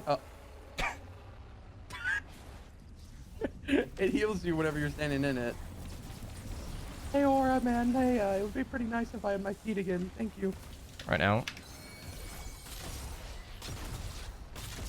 Yeah, you just kind of get used to the rhythms of the Storm King. So, the Discharger, I've said it before, but I don't think it's exactly the king for mini boss. Oh, okay. For mini bosses. Because it's, like, really slow to charge up, and the amount of time you spend charging up is a lot better spent just shooting it with a Wrath. Oh, shoot. I shot it at the Storm King. I want to see. I want to see how much damage that didn't do. Okay. Oh, crap. Alright. Oh, we still got it. I'm just in medicinal fumes. I don't think that heals me, though, does it? It slowly but surely does. Good lord, Sorian, the healing dino does not do much healing. Vigor? No, it's just trash. I am learning that now. Yeah, yeah. Mini boss is all the way over there. Okay. I wanted to keep critting. No! I'm going on another journey. Oh, finally. I was wondering when you would use that LSD. I gotcha. And he's down. All right, no builds, no builds. Yeah, we're good, we're good, we're good. I remember. Okay, just got to point right at it. From the back. Yeah, you just got to hit it from the back, everybody. That's the way to do it. And miss it completely. He got it! Now Look he's at the just dead. health. Oh my god. That's So long, ridiculous. Storm King. Oh god. He just instantly, and he's frozen again. I love That the was animation. another really fast fight, by the way. I've only been recording for 4.5 minutes, and I started before we went in. That might have been, like, not a world record. I think the world record's under 4 minutes, but, like, that was really quick. Wow, there you go. If you guys like these Storm King challenges, quote unquote, let me know in the comments down below. The Discharger is just insane. We're having a bit of fun just showcasing it because I'm 100% certain this bug will get patched and we won't be able to have this kind of fun anymore. So I figured might as well make a couple of videos while we're at it, while we still can. I'll see you guys in the next one, and yeah, take it easy. Thanks for watching, I guess. I don't say that anymore. Should probably say that more. Thanks for watching, and take it easy. Get some ice cream. All right, so we got a couple of things to talk about. First and foremost, the Plasmatic Discharger came out a little over a week ago, and it had no functioning perks. But we noticed initially that it was crazy strong, so we beat the Storm King. Then, briefly after, found out that it was damaging the Storm King's horn because it wasn't classed as a weapon. So, like a proper weapon, it was classed as like just a weapon in the game that did all types of damage, including melee. Now it's classed properly as an explosive perk, which also means it has has functioning perks, which means this weapon is just better now. It'll be critting, since we're running a crit build. It'll actually be doing damage from the damage perk, which is awesome. So yeah, it's still 3 energy cells. This weapon is not done. Epic still has some tweaks it wants to make, but I figured since it can't damage the horn anymore, I'm just gonna go back to the most cookie cutter Lynx build I can imagine. I'll link my video on how to beat MSK down below if you guys want more info on that. And we're just gonna beat the Storm King. I am very interested to see how it does, because Archer, you mentioned it was melting the Storm King with like proper perks now. Yeah, also, you should probably change your 6 perk to damage the mist monsters and bosses so we can show it off on the mini boss. The 5th perk, you mean? Yeah, the 5th perk. Yeah, because you said the other perks weren't functioning, and I'll do that. The shield perk did get fixed though. The shield perk works now. But the stacks of slow is slowed and snared, is it not? Yes and no. Yes and no. You're gonna want to use the frozen one, the damage to stun, staggered, and frozen, because they freeze so fast. I don't. Okay, I'll do Miss Monsters and Bosses, because I was thinking that myself, and I also know, because Unknown Engineer did a crap ton of testing, I also happen to know that 36%, according to him, at least with the pot shot, was double damage. I don't know if that's universal for every weapon, but I don't want to spread lies. So please, if you're watching this on YouTube, test that theory and comment down below before spreading that, because it's just a thing I heard from one guy about one weapon, but he did like a whole write-up. It was a whole spreadsheet, and he knows his thing. Like, if you guys don't know Unknown Engineer, he's the guy who originally made the timeline that I prettied up and made my own version. Definitely somebody who knows their stuff. So yeah, that's an interesting thing with the pot shot, because I did the Wrath versus pot shot video forever ago, and I stand by the math that I used in that video because that's what was provided by the game. But the pot shot itself just does double damage some 30% of the time, or whatever the number was. Or maybe it was 8%. God damn. See, this is what happens when multiple people tell me multiple different things. All right, I gotta craft a couple of Discharger. I guess one would be sufficient, wouldn't it? Oh, and I think, yeah, I need my horn, and I have a Baron. Do I even need... I need a Wrath. I forgot about that. Beast forgets how to do MSK. Live on video. Here we go. All right. Wrath for the crystals. Discharger for, I guess, the mini-bosses. So, yeah. All right. Typical Storm King fight. Also, this is being recorded on Twitch, obviously, link down below. That's why there are people chatting below my name. But yeah, Ben's work. Right, let's get us going, because this is also the first video I'm recording of the day. I still kind of have my morning voice, and yeah, it was a very early morning covering the update. So this is just a very casual video taking out the Storm King. Are we gonna get some mini bosses or enemies? I didn't run MSK, did I? Or Storm King? Where are the enemies? Here he is. Alright, I'm gonna do Lynx Kunai, charge it up with a crit build. Oh my god. Alright, hold on. Let me shoot it one more time. Oh my god. That is so much stronger. This is why, in my daily video, I mentioned that this was a buff. Because, at least in reference to its release, having perks now makes this weapon incredibly strong compared to what it was before. This is so much damage. Wow. Wow. It's not going to get the crystals still, because, you know, it doesn't move that fast. But it is really good against these mist monsters. Holy shit. Was that 1 million? That was like 1.1 million. Oh my god. Wow. Again. Yeah. I want it doesn't stick to player builds anymore, by the way. Yeah, that's what I saw you said that, but it's doing it now, and lasting. It only lasts 4 seconds. No, I'm watching it last a lot longer than 4, Archer. Look, here. Don't shoot it. Don't shoot it. Look at this. It's lasting against the build for quite some time. That's what I like to see. I don't know. Oh no, the mini mouse is running away. I wanted to use Lynx Kunai. Ah, is that still gonna get the Kunai buff because I shot it during... He's dead. He's dead so fast. Alright, he's down. Ah, I'm down too! Save me! Oh, Jack, thank you. Oh, he's from the stream. So if you guys ever want to have a chance to do MSK with me, come to Twitch. Although I do this very rarely, he's extremely lucky. Ah! Oh my god, this is a mess. Are we gonna fail the Storm King? I didn't want to have to edit this, but I will make a cut if we fail this. Oh, shoot. This makes my life a lot easier if you watch it on YouTube. It makes the video a lot more casual, and my life a lot easier if I don't have to edit these. You guys get more videos, the less production there is. Although the videos are better, but I like to spend my very limited time and energy on focused guide, more fun, like 160s videos. Those are two different genres I merge into one sentence. Like, there's the focus guides, you know, how to beat MSK. And then there's the fun 160s, which are laid back, but I try to trim out the boring stuff to make those more watchable. And then there's this, where it's just, hey, let's go one shot the crystals. Oh crap, I'm gonna get hit by the laser, but I want to shoot the mini boss. Ah! I think we're all running the same perks. I don't know if Aura updated his copy, but this is nuts. This is ridiculous. Oh my god, that's so much damage. This is, I think, like before I said it wasn't that good of a mini boss killer, but I'm changing my mind. Based on this experience we're having together, this feels significantly more consistent than like the pot shot or the, like, instead of waiting for a crit, like the pot shot and the wrath, you just sort of shoot it and then it dies in good time. Obviously it's extremely cost effective so long as it's only costing 3 energy cells, but we'll have to see what happens after that gets changed, because this is really, really consistent right now, and I'm digging it. You also mentioned that it had a weird interaction with the water archer, because I'm experiencing that in Storm King as well. You shoot this into the water, and it does nothing. It's too nerdy to explain. Oh, I like nerdy. Get into it. Get into it. It's you can do it. This weapon was built for BR's Niagara water system, and Save the World does not use that water system. Well, particle system. That's not that nerdy. That's not too bad. Oh my god. It was just that one shot? Yeah. I glanced over thinking, okay, I'll come help with the mini boss, and then you had it at 10%. Or whatever it was. I didn't even notice that he was there. I'm eyeballing it. I was doing something else.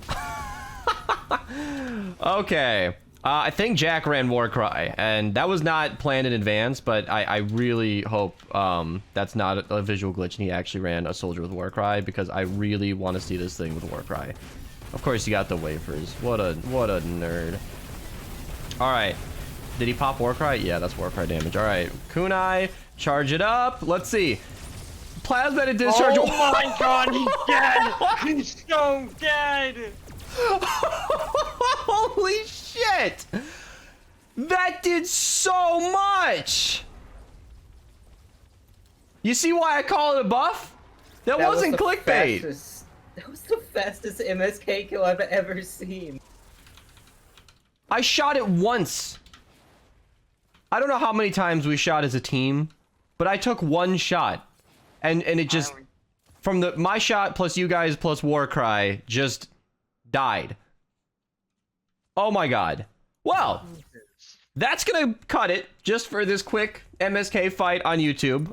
If you're watching this on release, I am probably still live for a few more hours. And even if you're watching this in the coming, 5-6 hours later or in the future, I probably have some more Discharger videos on the channel. So if you're still hanging out at this point, just check the channel. Beast link down below. You just click Beast, and then we'll probably have some MSK, not MSK. We already did that. 160s.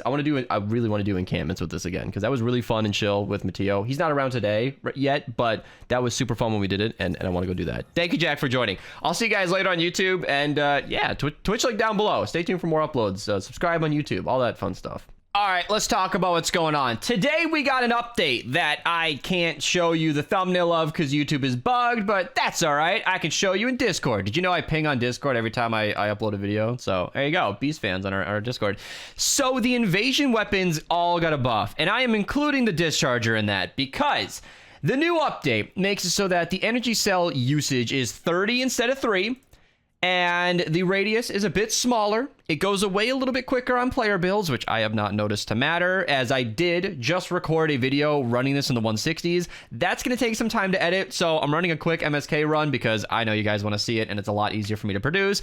I'll work on that video later. It'll be out either later today or tomorrow, so stay tuned for that. I'm also going to check out all of the invasion weapons because they all got buffed, and they are all pretty good now. However, back to the Discharger, we also got an extra damage to miss monsters and bosses perk, because another change they did is they reduced the damage by 5%, which is not that much, and an extra damage miss monsters and bosses perk just counters that completely. In fact, I didn't realize this before I changed my schematic. You can no longer put a damage perk here. So I kind of wish I vouchered it and got a second copy. That's my bad. Maybe you might want to do the same. This weapon is totally worth a voucher, by the way. That is undeniable in my opinion. Also, the new 6 perks, the new 6 perks, they're still bugged. The 15% has not been fixed, but I'm sure they're working on that.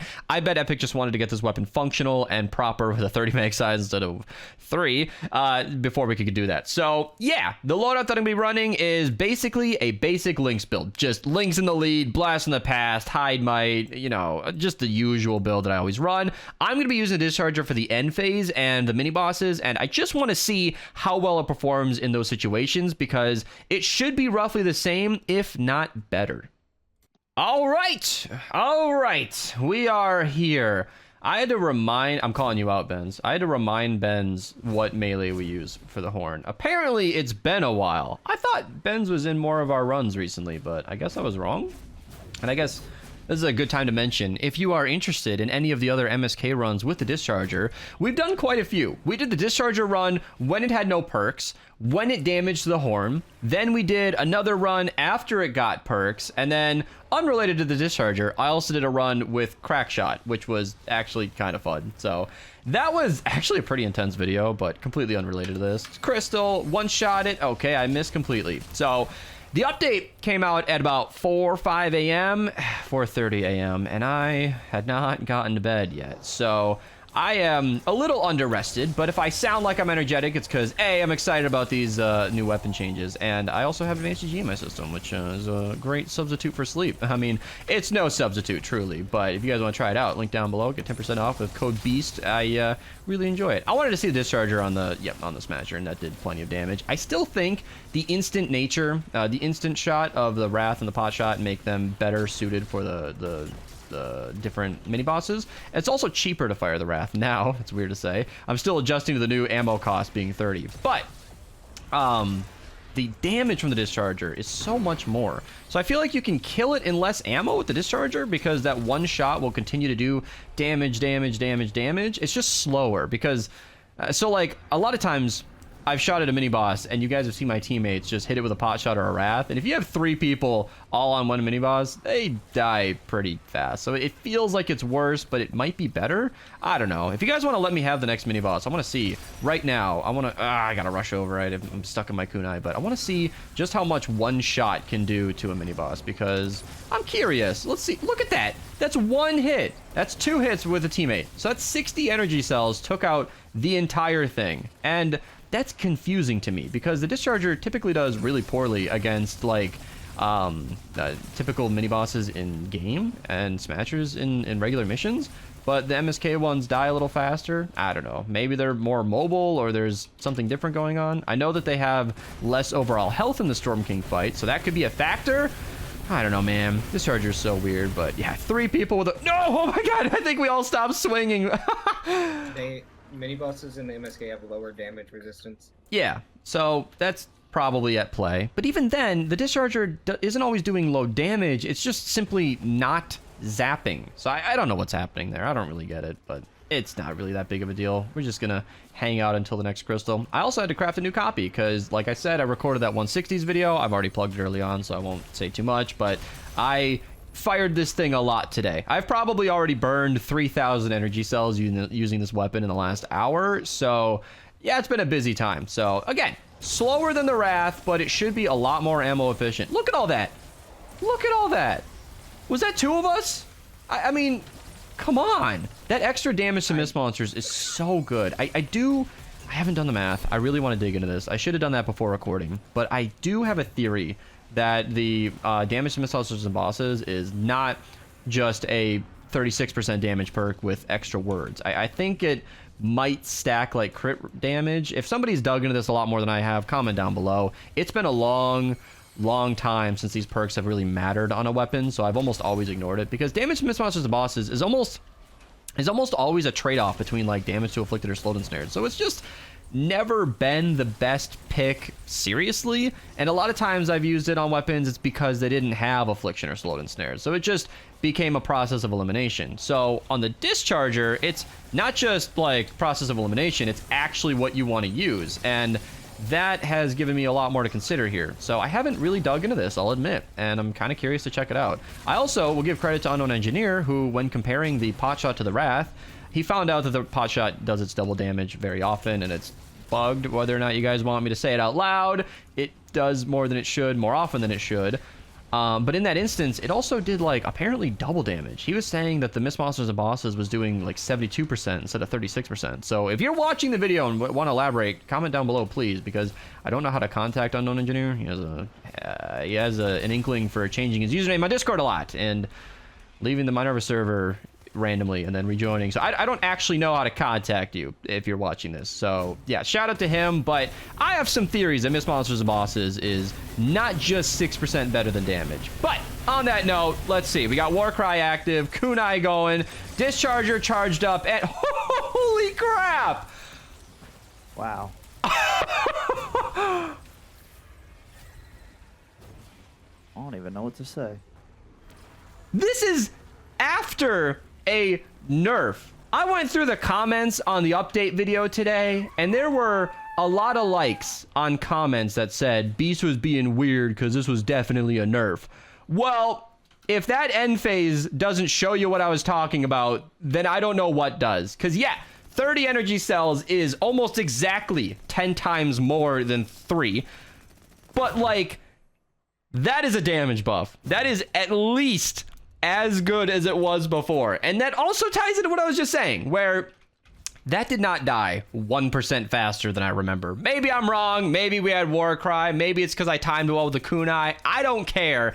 That was really strong. And I think it being 5 energy cells cheaper than the Deatomizer, we've had a new best end phase weapon for a while. But even after the update, after the nerf, it is still, in my opinion, the best end phase weapon. It's 5 cells cheaper, and you only need to fire it once. Remember in the end phase, in all of my videos on MSK, the Deatomizer is being fired. I run a heat capacity perk on it so you can fire it 6 times instead of 4, and our whole team is doing that. We probably collectively spend, let's see, maybe 800 energy cells on that end phase. Now it's more like 120 or 240. I doubt any of our teammates had to fire more than once or twice right there. So that is insanely cool. I am pretty pleased. Ben shot once, I shot once. So even if Archer and Dimension fired twice, that's still like 120 energy cells for the entire end phase, which is crazy. That's 40 plus 60. Okay, maybe 100. That's crazy cheap. I love it. No, that's 260, 120. I don't care. It doesn't matter. Very, very cool. I'm happy to see it. Thank you so much for watching. Comment what you guys might want to see in the future. Let me know what you think. I'll see you in the next one. And yeah, thanks for watching. Alright, so you might have seen SYPHERPK's video on us kind of carrying him through the Mythic Storm King and the Candy Valley Storm King, and I wanted to cut up my perspective of this. So if you've already seen his video, or if you haven't seen his video, it's going to be linked down below either way. But if you already have seen his video, I feel like this is still worth watching because I had a very different perspective on this. SYPHERPK spent quite a bit of time dead in the MSK fight, and I feel like my angle on all that was pretty interesting, and I wanted to say this early on in the video to please do not ask me for help on the Storm King. I cannot help all of you. This was a special occasion. He just wanted to try and have some fun, and I feel like that's a good way to do it. If you want to get help on the Storm King, please do not ask in the comments either. Discord link down below. Be very nice, be very friendly, and you can get lots of people to help you in there. And if you want some tips on how to beat the Storm King, video down below. I have a ton of experience, and I gave my whole game plan. Everything you see us doing to help beat the Storm King in this fight here will be kind of, all those tactics will be in that video as well. And yeah, so this is just gonna be pretty fun. I cut it out for my stream. I'm gonna be re-uploading the entire stream with him, about an hour-long session as its own separate video. Link to that down below. So if you guys want to just chill out and watch me and SYPHERPK play Save the World, I can't believe that sentence just left my mouth, you can watch the entire stream there. But if you want to see like the most exciting bits, you can check it out here. I also want to add that this video does run quite a bit longer than theirs. They kept it 10 minutes on the dot. I wanted to really let it play out, and I also spent a little bit more time in the fights themselves because it does kind of get a little intense at some point. So I just wanted to really leave in all the fun bits and for your enjoyment. So if without further ado, let's get it going. Send me the invite, brother. Let's get it popping. Probably put on private. You guys aren't gonna join me uninvited, are you? Of course you would. Hello. Hey, how's it going, man? How have you been enjoying Save the World? I mean, it's been very limited experience, but like I can tell that the game has a lot to it. So what do you want to kick things off with here? So I guess we're trying to take a little bit of a look at the Storm King, because I feel like that's something the BR viewers are very familiar with because of the LTM with the Storm King that happened. I guess we're gonna do a quick mission where you show me the 5 mythic legendary weapons that you earn from the boss fight. And definitely do that. Prepare me for the fight, and we go kill the Storm King. Try to get some of that like late game action and show it off to the mass audience. And we're using the word prepare here very loosely, of course. Yeah. Because we'll be. Throw me in there. You'll be there. You'll definitely be there. So it's gonna be more of a 3-man. Am I gonna be getting like one shot left and right? No, you'll be dead too soon to get one shot. Oh god. So there's 5 mythic Storm King weapons that you potentially could get from him, or is it guaranteed? So this is, you are guaranteed to get. So you have to beat him once per week, and then you get a mythic weapon, and then every time you beat him, you randomly get one of the 5, and then you can't get any dupes until you get all 5. Got it. And every week afterwards, you just get more and more and more. So this is the Storm King's Fury. The mythic weapons combine some of the best. Isn't that a pickaxe in BR? Yeah, it is. Nice. I was pretty upset to miss it, but it came back, so I was happy. So these combine all of the best qualities of all the hardware weapons. This is a melee, it's a hardware. Again, they have a bunch of different classes. And one of the key things of those hardware is you can lunge. That is so sick. Oh, that's the same animation of the mythic sword when they brought it to BR. Yeah, that lunge effect is pretty common. And then if you attack stuff like this, you can charge up a bunch of meteors, the floating meteors around the hand. And then when you right click, it drops them all down. Oh, oh my god, so sick. So yep. Would you say that the mythic weapons are the end game weapons, like the most sought after, or it just depends on your like approach? So it's funny. My whole deal is weapons videos. I cover everything from an analytical perspective, and mathematically, the mythic weapons are like top dog. I'll show you right here in a second. Here, Storm King's Ravager is, for all intents and purposes, the best sword in the game. If I complete the Storm King with you guys, am I gonna get a mythic Storm King weapon? Absolutely not.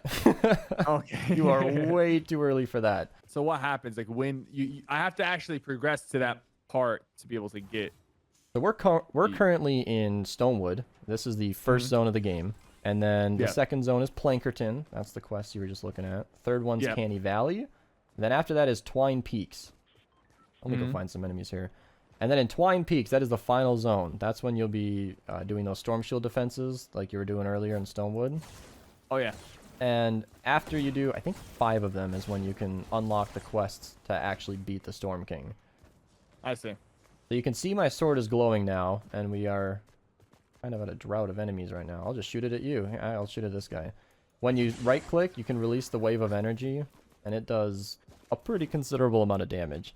Oh, that's so sick. Everything's going to get one shot down here, of course, but I use this in the highest end zones. That does a huge damage bonus, and yeah, it definitely adds up. Something about Save the World is that the animations are so clean. Yeah, they're really nice. So let's move on to the AR. So the Storm King's Scourge is what this is called. This is essentially... So the Storm King weapons have a unique property where this doesn't have a magazine size. Basically, it's a weapon that just... You recharge it. Battle Royale has... Yeah, I can shoot forever. As long as I don't let it overheat. Which is a really nice bonus because there are certain characters in the game that buff your damage based on how many shots you've been shooting. And you never have to reload. That can get pretty powerful.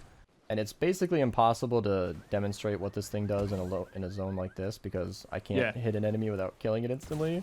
But when you shoot between different enemies, they'll explode, and it'll do very similar to that Nocturno you were using in your first game, or first game with me. So this is the Storm King's Onslaught. This is the pistol. This is something that we dub the controller weapon, very thoughtfully. It has aimbot. I'm not even aiming. I'm just hip firing. Oh, okay. I'm out of range for these guys. You're basically playing on controller. You're not even aiming. Exactly. All you have to do is shoot it, and it'll go straight to their head.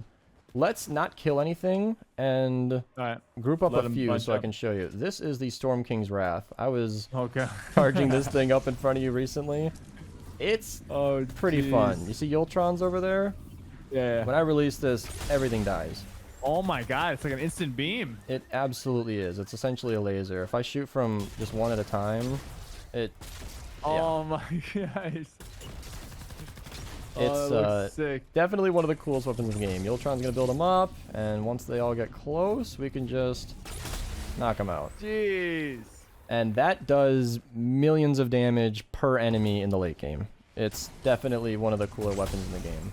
Brutally expensive, but This is nothing compared to the I mean the railgun doesn't even compare to this. no, This no, thing we is have like a railgun on crack. we have some really cool weapons in Save the World. Oh yeah, they're going for it. Let me just knock them out. There you go. So that's four so far that you showed me. I You showed think me that was all of two melee them. weapons. That's all of them. Yeah. That's 5. Yeah.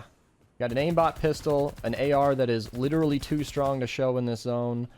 And once you get to the Storm King, it's gonna take you like 4 or 5 weeks of beating him every week to do it.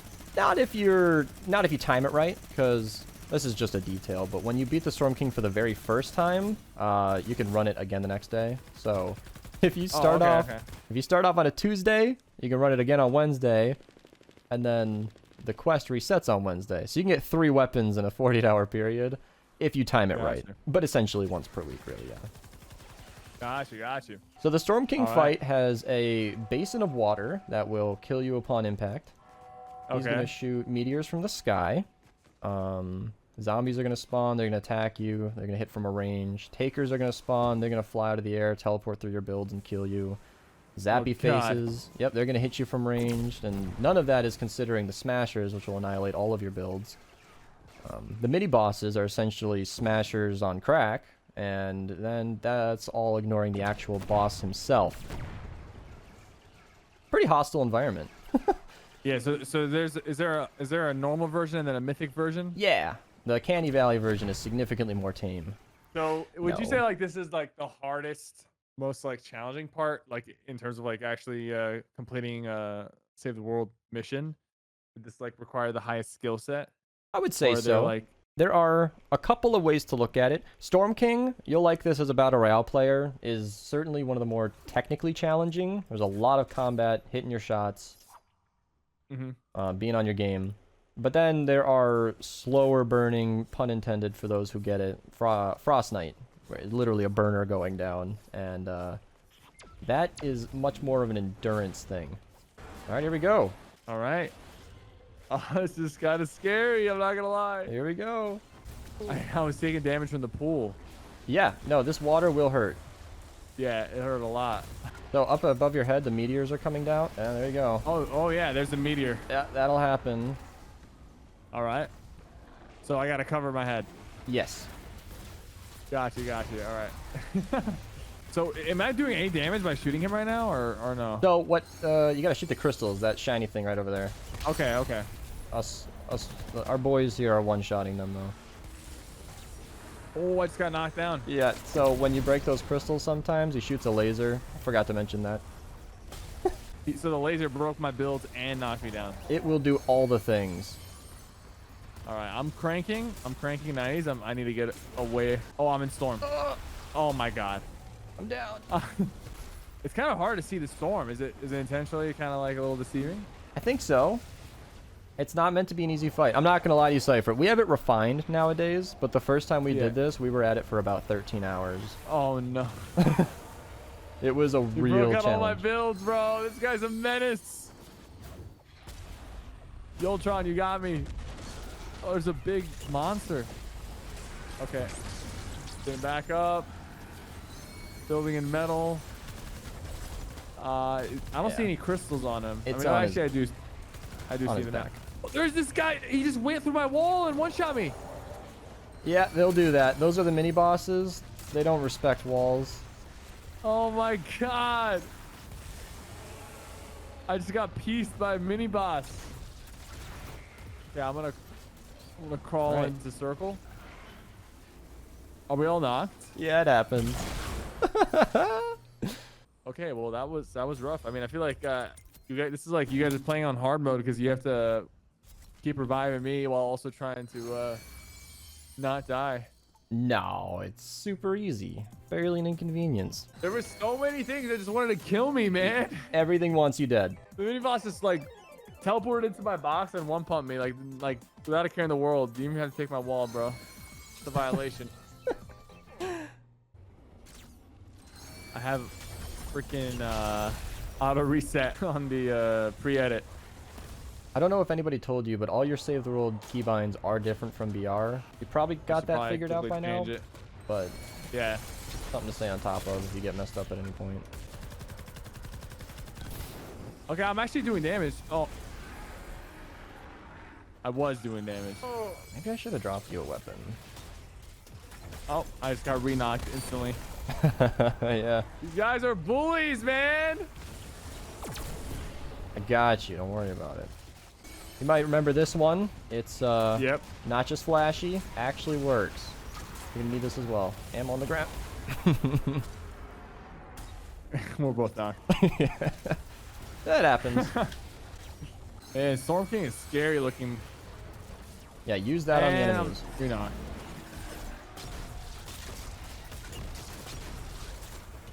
All right, mini boss dead. Good stuff, guys. Good stuff. The zombie's not even letting you revive. Oh my, I gotta bail. Yep. Alright, he's down. Alright, Cypher, we're going up. Come with me. Oh shit. Okay, I gotta go. I gotta go. I'll die if I try to save you. Yeah, and if I go down. No use up here. So, Ultron, you come here. Mista is weak on health. I'm keeping them busy. They're all surrounding me. You know, they all want to re-knock me. They're popular.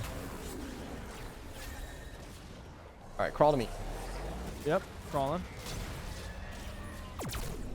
That many bosses try to charge you. Yep.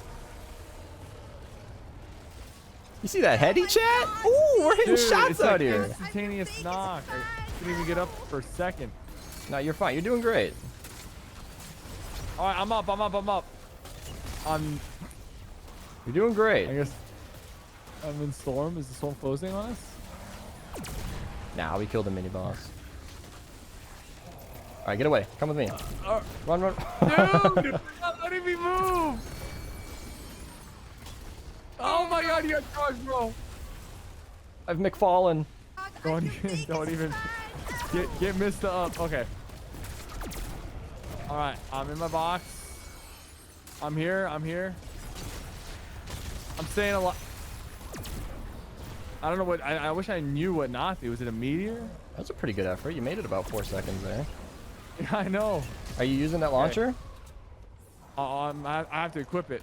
Yep. Do you have ammo for it? I do have ammo for it. Plenty ammo. Oh yeah, now you're feeling the wrath. Oh, goodness gracious. Go, double jump away. I couldn't build there. It was giving me all red builds. All right, go. There we go. There, I gotta utilize the double jump more. Just like crank high up. There we go. They're breaking my builds. Struggling to stay alive. This is so tough. Ultron, we need you, brother. Mateo the medic. All right, come with me, Cypher. Go. Build over to me. I'm building over. We need to get away from that horde of zombies. They've just been on you the whole time. Oh, he's down. Run to the horn. Come with us. Double jump. Go. This is the end part. I'm shooting the horn. No, shoot him. Shooting him. Here's the Storm King. I see his health. Yeah, hit him. It's going down. Let's go. I'm finally doing something. He's spinning it. What's he gonna do? He's gonna one-shot me. That's what he's gonna do. God damn it. He's almost dead. Yes. It's over, right? It's over? It is over. We've succeeded. The water no longer kills. Oh, the meteors do. The king is dead. Let's go. Excellent You guys work. did it. You guys kept me in it. As much as you could. Talk to me through this. What allows you guys to take like the hits that you're taking? Well, in comparison to me. you see, is it just your character is leveled up? Your Yeah, individual character is leveled up? I can show you in a second here once we get back to the Okay. menu. So in Save the World, everybody has a power level. This is influenced by survivor squads and research, which you can do right now actually. Mm-hmm. And Yultron's, Mateo, and I are very sweaty. I mean, so is a lot of the people who wanted to join, but we could only fit 3 of us in here, and all of us are essentially max level. I am actually max level, but you know, sometimes it's tough. So if you go to command, My power level is 101. no, well, that's okay. So if you pull up the menu, your actual power level is 4. Oh, okay. Okay, where do I see my actual power Top level? right, little 3 bars. That'll pull up the player menu, and that's what's going on. So I'm 136. 4, okay. Yeah. 136, 135, 136. I'm 4. So we're boosting you to a 101 because our stats get shared. Ah, I see. I see. Yep. So Jack's asking if the easier version of the Storm King, would I still be getting 1 shot left and right? No, actually, everything in there is about a power level 70, and we're boosting you to 30 levels over that. If you want to try that, we can totally do it. I think we should. Now let's queue it up. That way I can just kind of be alive and take some shots. I'm gonna drop you the Obliterator. You're gonna recognize it immediately. Do you have any heavy ammo? I should have. I don't want to drop it here because we're about to get teleported. Yeah. Yeah, if you pull up your inventory and go to... Oh, yeah, there we go. I have 1,000 heavy bullets. Perfect. All right, I'm gonna... This one's about to break. Should be fine. There you go. Heavy sniper. When you see that crystal glow, I want you to hit with the sniper. Oh my god, Beast! Oh my god, I'm your biggest fan! Oh! Oh! He Gotta be did not careful. like that. Okay. How much damage you do? Oh, you got it halfway. There we go. There we Nice. go. Got the crystal. There he is, on the And do right I just- side. I see it. You can hit it. Hitbox is weird. Oh, I see. I keep like at first I was reloading between every shot, but there's like 5 shots in this like heavy sniper. Yeah. Oh, he's throwing a rock at me? Yep. And he misses. He missed. Last he one on sucks. his chest. Got it. Easy peasy. We gotta run up to him now. Follow that horn. I see the horn. Smack it. Melee on the horn. Melee. Okay. Although we're Gotcha. probably gonna break it right away. Easy. Nothing to it. There we go. Yep. One more round of this. Pick that up. You can switch off between both of them and double pump the sniper. Oh my god, I'm your biggest Let's fan! double pump it. Unless Okay, you well, get hit by I a was in my laser. inventory. That's kind of cheesy for you to attack me while I'm in my inventory, bro. Those. Sniper, that come was off the meteor. ground. Come on. I'm trying. He's crazy. Oh, he's not gonna stop throwing rocks at you just because you needed a nap. On his chest. Alright. Easy peasy. Double pump him. Yeah. Oh, you can scope while jumping? Absolutely. All right, hold on. I'm gonna double scope this guy. Oh, you dodged a laser. That's Nice. nuts. Imagine the trick shots you could hit if you could scope while jumping. Oh yeah. All right, another crystal. Right arm, I see it. I just crit him, I think. I crit twice, I think. Nice. There we go. I believe one more. Oh wow, left arm right away. Oh, those zombies got me. Needed another nap. Happens. Oh, get tired. Cranking up a little. Okay.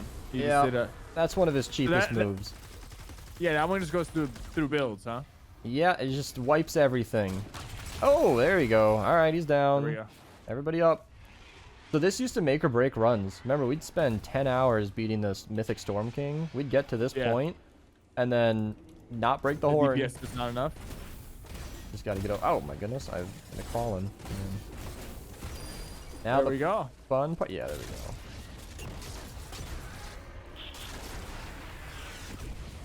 Damn, no scope, buddy. Excellent work. Tell me what okay, let's say I wanna grind, save the world, wanna progress. What's my game plan? Am I just spamming these beginner missions? Unfortunately, Going through yeah. Stonewood?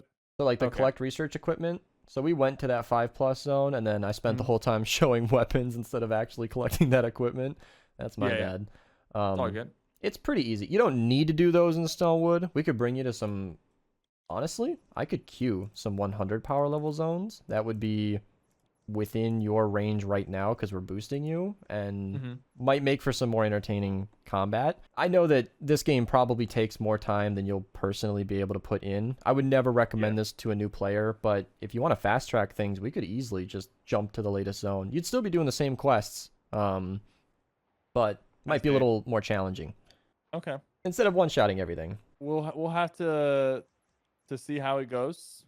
I'll have to call it for there. I've been live for 11 hours, but no, I'm for kidding. part 5, we could definitely start fast tracking and trying to get me somewhat like on the right track in terms of making some absolutely. progress, some meaningful progress. This was a really fun experience, chat. I hope you guys appreciate Mr. Mr. Beast. Everyone's thinking, oh, appreciate Beast coming by and helping us out. He's big content creator for Save the World, and if you're looking to get Save the World, definitely go check out his videos. I certainly need to fucking watch as many as I can so I can really catch up.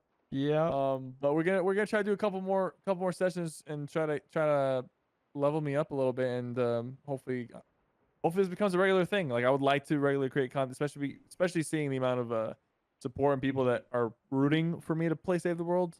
I want to give it a fair shot. It is a big grind. There's a lot of work that I would have to put in, and of course, like with help, and with people who know what they're doing, we could speed that up a little bit. But still, it's been fun so far. I'm glad you're enjoying it. A great freeze frame on that. And just like that, it ended. So, yeah. Super fun playing with Cypher. I really hope we get to do this again, or, level him up more, as he said. I'd really enjoy that. So, yeah. Just so this video didn't just suddenly end, I wanted to record a little bit of an outro. So, I hope you guys appreciated it. Leave your comments down below. Subscribe if you're new.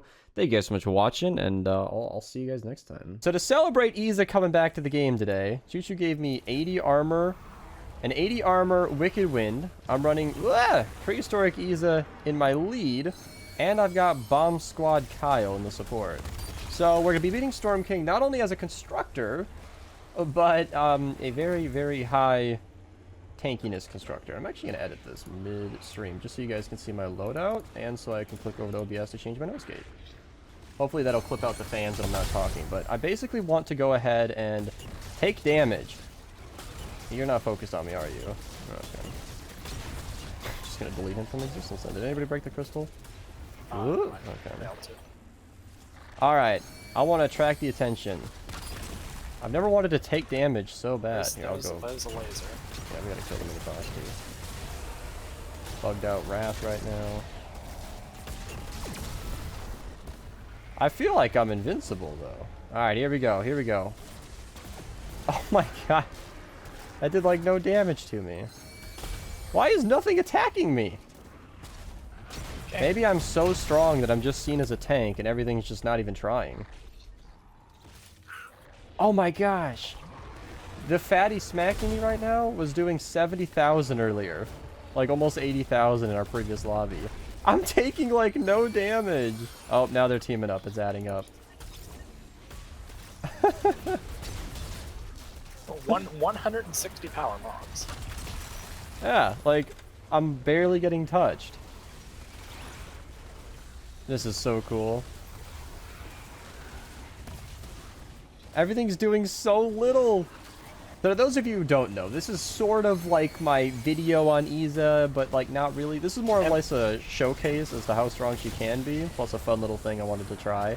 And also a nice little way to explain how armor works. Like, with her 100 armor in my lead, and the 22 armor of Bomb Squad Kyle, I essentially have the armor equivalency of 202. That's how it works out. Which means I am taking, if I have 1 million health, which is pretty much what I have, 1.3 million or so, I essentially have about 3 million HP.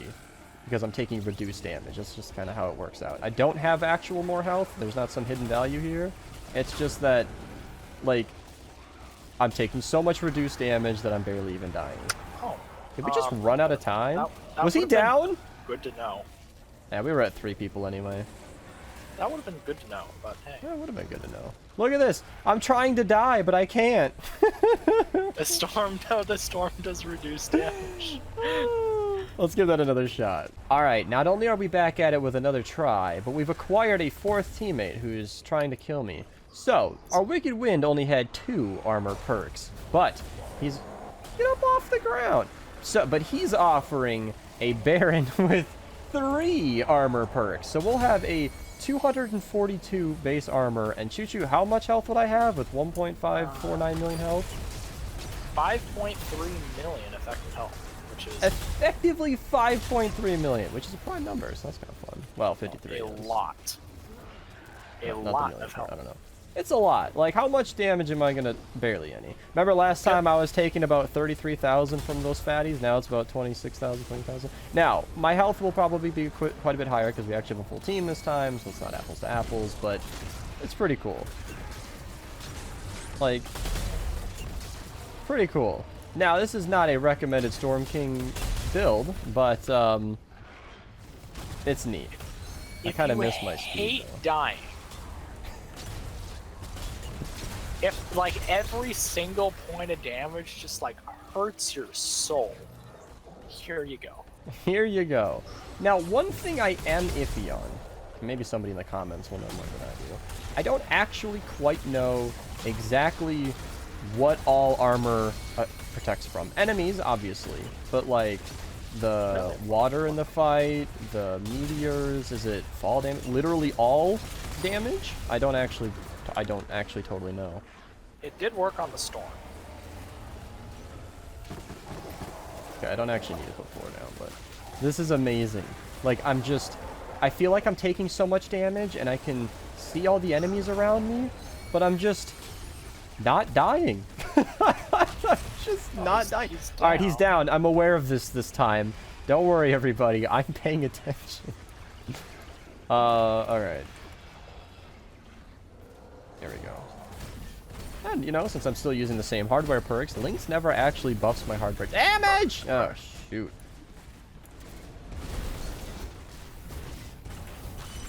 Oh, the clutch! The clutch, Hockey Pro! We had triple war cry. We put all our hopes and dreams in that man, and he I had to go full BR mode on him. I'm sorry, chat. I'm sorry, you know, everybody in the stream, everybody watching this video. I don't like to do 90s on camera often, but sometimes it's what you gotta do to get up there in time to watch another teammate save the mission. This is so crazy. Alright, give me a crystal. Oh. laser. Can't do anything. I'm just totally invincible! I'm totally invincible! This is amazing! So, this is obviously the extreme. I also wanted to mention this at some point in the recording, that you wouldn't want to use Izza as your lead. Like, I am not a Lynx, I'm not jumping around, I'm not as helpful for the team, clearly. This is mostly a showcase. This is kind of absurd. That's why we mentioned earlier, like, if you just really, really don't want to die, then yeah, this is a fun way to play. But it's, by no means, I am so screwed. Oh, wow, I just clutched in coming from the storm thinking, oh no, I'm gonna die, and then I realized I still had 300,000 XP left. 300,000 health left, which at this point is almost a million? Over a million. Over a million. So, like, even when I'm low on health, I'm not actually low on health. This is great. This is amazing.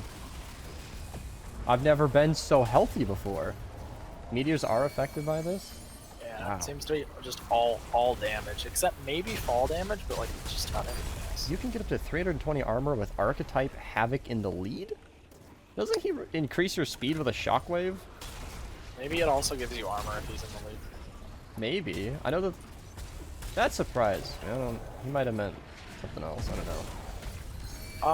A good thing to note is, like, because it's armor and it's not actually health, it's armor, it increases the effectiveness of healing, because, like, it's a lot harder to remove the health you take, so, like, you know, items become one. Yeah, so like the campfire, for example. Standing on top of 2 campfires, I was essentially invincible. Oh, there's, yeah, okay. Alright, you guys are gonna need to help me a lot here. You know, it's actually kind of nice that we were able to fail that first fight, because it gave Imachair the opportunity to drop me that Baron, and we were able to squeeze in a little bit more information about this build and why it's absurd. He gives armor when he's in the lead with the shockwave. 145 armor. So there you go. If you guys want to add a little bit of extra to this video, go ahead and try Archetype Havoc if you want to up your armor even more. But I think we've done enough to prove our point today. I'm gonna go back to my 69 Baron for a little bit of movement speed, and also probably back to Lynx for the rest of the people we're helping with the Storm King here. Yeah, I'm gonna call it there. Prehistoric Izza. If you haven't gotten it from the shop, I highly recommend it. I'll probably make a shorter video later today when she actually releases, talking about her more, but I don't even know if I'll do that because this video covered her pretty well. If you want to know whether or not you should buy her, absolutely. She's the cornerstone of Blast from the Past. I use her in just about every single build where I have Blast from the Past. This is an extreme example. That 33 armor and support is super, super useful. It's something I really like having, and I use it, like I said, pretty much every single time. So if you haven't bought her already, I highly recommend it.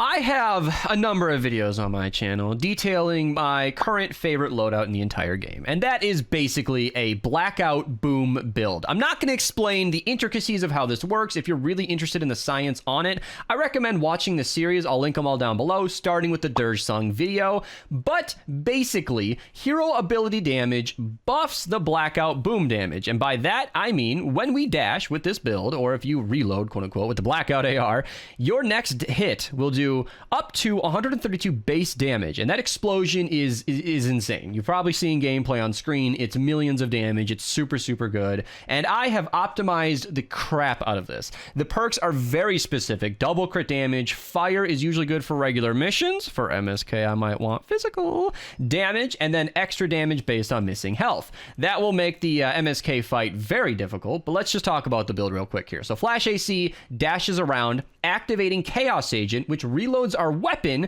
which means that first shot Rio will guarantee my next 2 shots to crit. Assault crit damage will make those shots do 75% more. Flash AC's hero ability damage tier, I'll link this Fortnite DB page down below. It goes through all of the different tiers of hero ability damage. Flash AC is in the second highest tier, so his hero ability damage tier makes that boom do millions of damage, and the one single support perk that is kind of an alternate, I have chosen Survivalist. Apparently, I've gotten this from a commenter. I've actually never personally tried this. Apparently, Survivalist just barely balances out the amount of damage you take from dashing around and activating that 6 perk.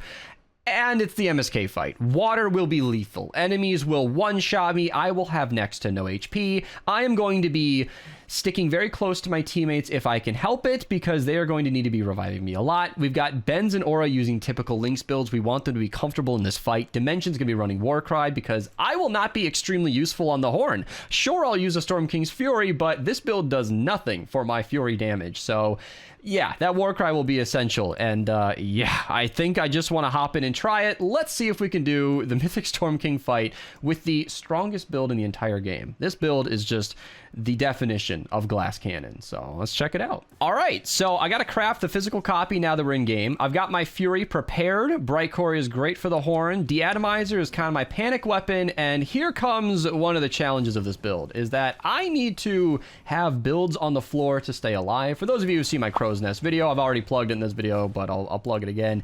I have shown that putting up, you know, some support walls can be very good. So in this instance, if I just edit it like that, I can build an area where I won't insta-die. And I don't know how long this is going to last, but I edited my wall just so that I can prep it. I want to see how much I do to a mini-boss. So let's just see. 1.4 million. This is going to do more the lower health I get. Obviously, it does an insane amount of damage. That should have surprised absolutely nobody. However, being alive is the difficult part. So if I just stay up here, can I one-shot a crystal? I kind of messed that up. I'm a little nervous for surprising reasons. I should be cool, calm, collected. I want to see if this extra bonus damage applies to the crystal or not, because I actually have no idea. So I can demonstrate on these lower enemies that the physical version of this is the most damage you can possibly do. That was a 4 million tick, and that was on multiple. Oh my goodness, I'm so trash. Ah! All right. Crystal is where? Am I blind? I should have stayed next to a teammate. You know, I said I'd be staying next to a teammate if I could help it, but like I said, I'm weirdly nervous. I don't know why. I need to be calm and collected. All right, here we go. Let's just dash and... Okay, it does not appear as though that bonus damage takes place. You guys can take out the crystals as necessary. I appreciate you giving me a crack at it. So let's build myself a nice little thing to dash against, take out mist monsters at will. Getting my health nice and low would actually be a benefit for my damage, and I want to see if that mini boss will spawn soon, because I got a thing to show it. Let's see here. Got the crystal. Yeah, it's so weird doing so little damage. Okay, okay. Not gonna have a mini boss right away. Let me just run up to the horn. Should be right over here, right? Yep. Okay. I can't actually build walls. Okay, I'll do it this way. I don't have walls. There we go. All right. Smacking it the old-fashioned way. Wow, Storm King's Fury is still doing plenty of damage with this build. I think we had a War Cry active, but I want to see some mini-boss damage. Oh yeah, 1 HP in the Storm King fight. What could possibly go wrong? No, no, no, no, no, no, no, no, no, no, no, no. My shield is carrying a lot of weight here. All right, yep, there is a mini-boss. Okay, so he's rushing over there. Let's see, 1 hit, 2 hits. As I get closer, the damage drop-off should go down. I want to give myself a little crow's nest here. There we go. Oh, right into the water. No, no, no, no, no, no, no. Okay, I will lose a lot of damage by doing what I just did, but it'll keep me alive. So, honestly, really good damage, but very difficult to control this build. I'm just gonna hug Benz, because he's, well, his character's got multiple reasons to get hugged right now, so I'm just gonna stay close and stay alive that way. Maybe I can bully a mist monster from across the map. Easy, easy. Aura's dead. Not good, not good. I'm going. I want to stay next to my teammates, obviously, because I am very dependent on their welfare to keep me alive. It's so easy.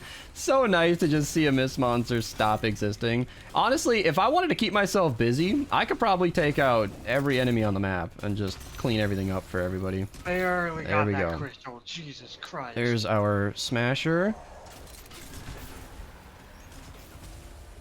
I think I just killed that taker on accident.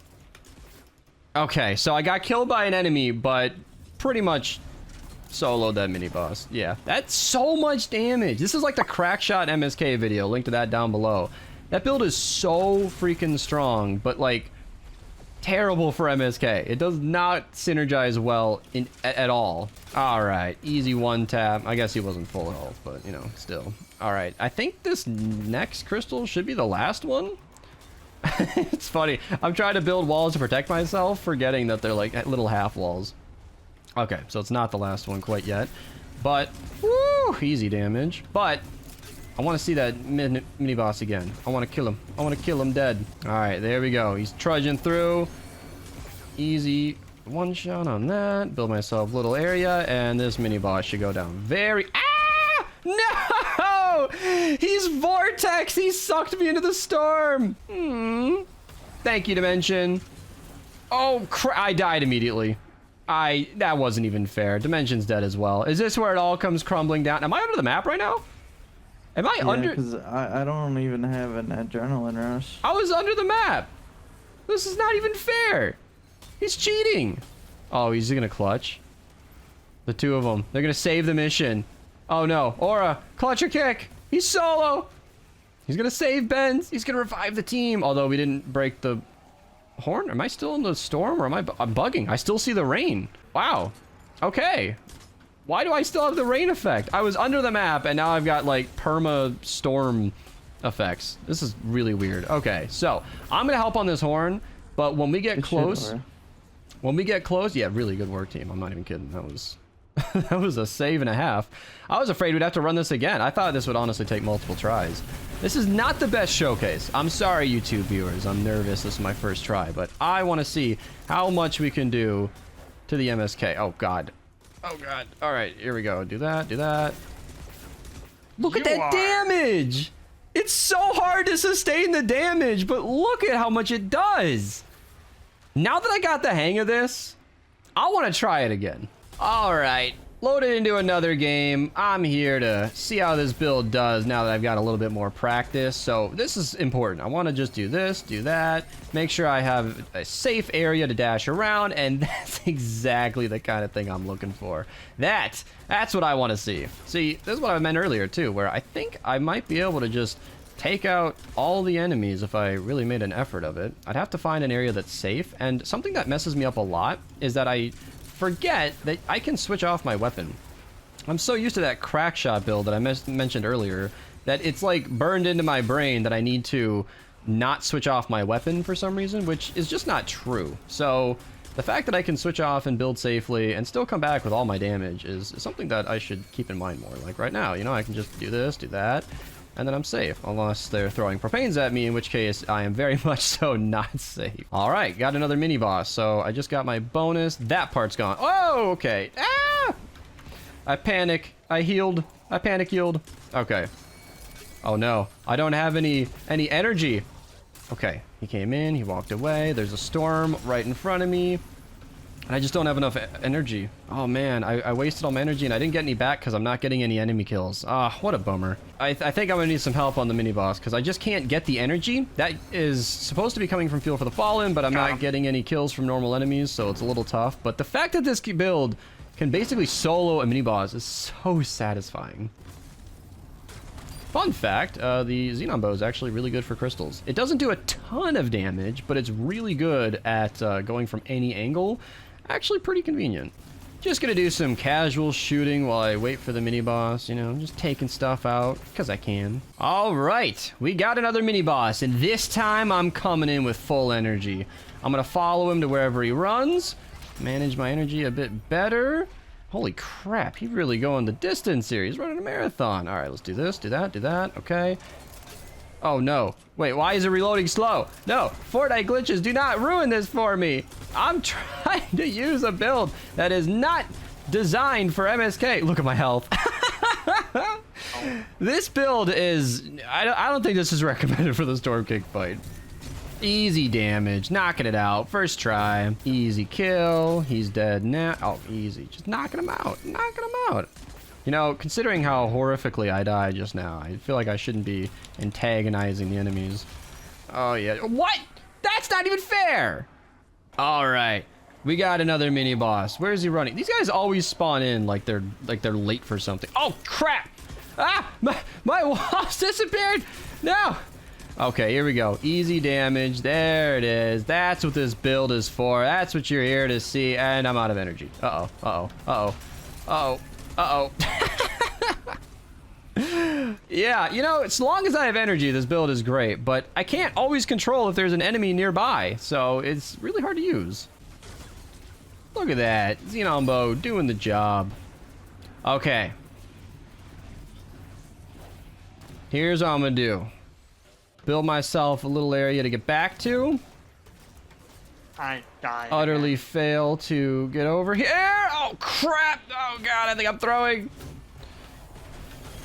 Okay, they got it down. Ah! I want to see how much damage this can do.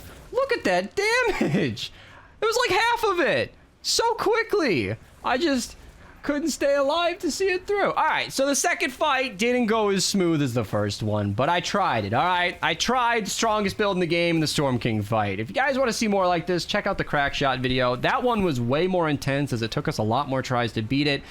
Some of that was teammate error, but we did get it done in the end, so it's definitely a fun watch. I don't think I'll be using this build in the Storm King fight again. I think it's a lot more suited to an area that doesn't have so much hostility and so much destruction towards player builds. This place, very unwelcoming, so I think I'll keep this to the 160.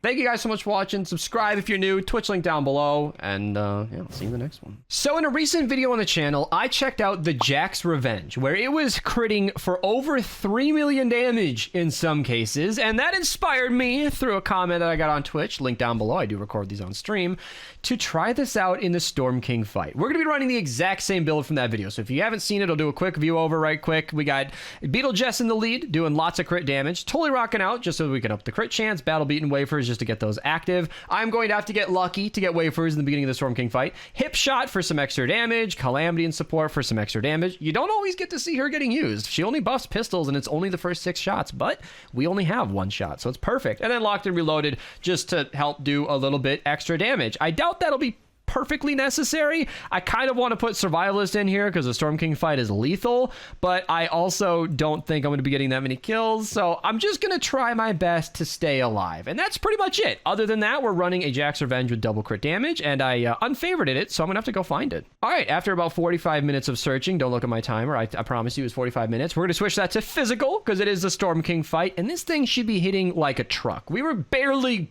getting 3 million damage in the craziest of cases in the normal game, and with an extra 24% damage versus physical targets, I don't know, 2.5 million, 2 million? We're mainly going to be using this against the crystals, and maybe we'll have some fun against the mini bosses. So I'm not saying this is a practical build from MSK, but I mean, let's try it out anyway.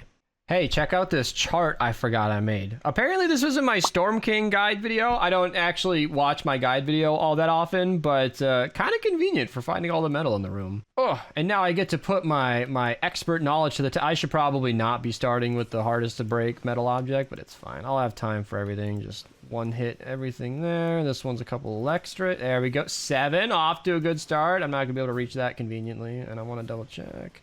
See, I don't run MSK that often. I'm not one of those sweaty nerds that runs wafers. But, you know, considering I'm running Totally Rocking Out, I'm going to need it.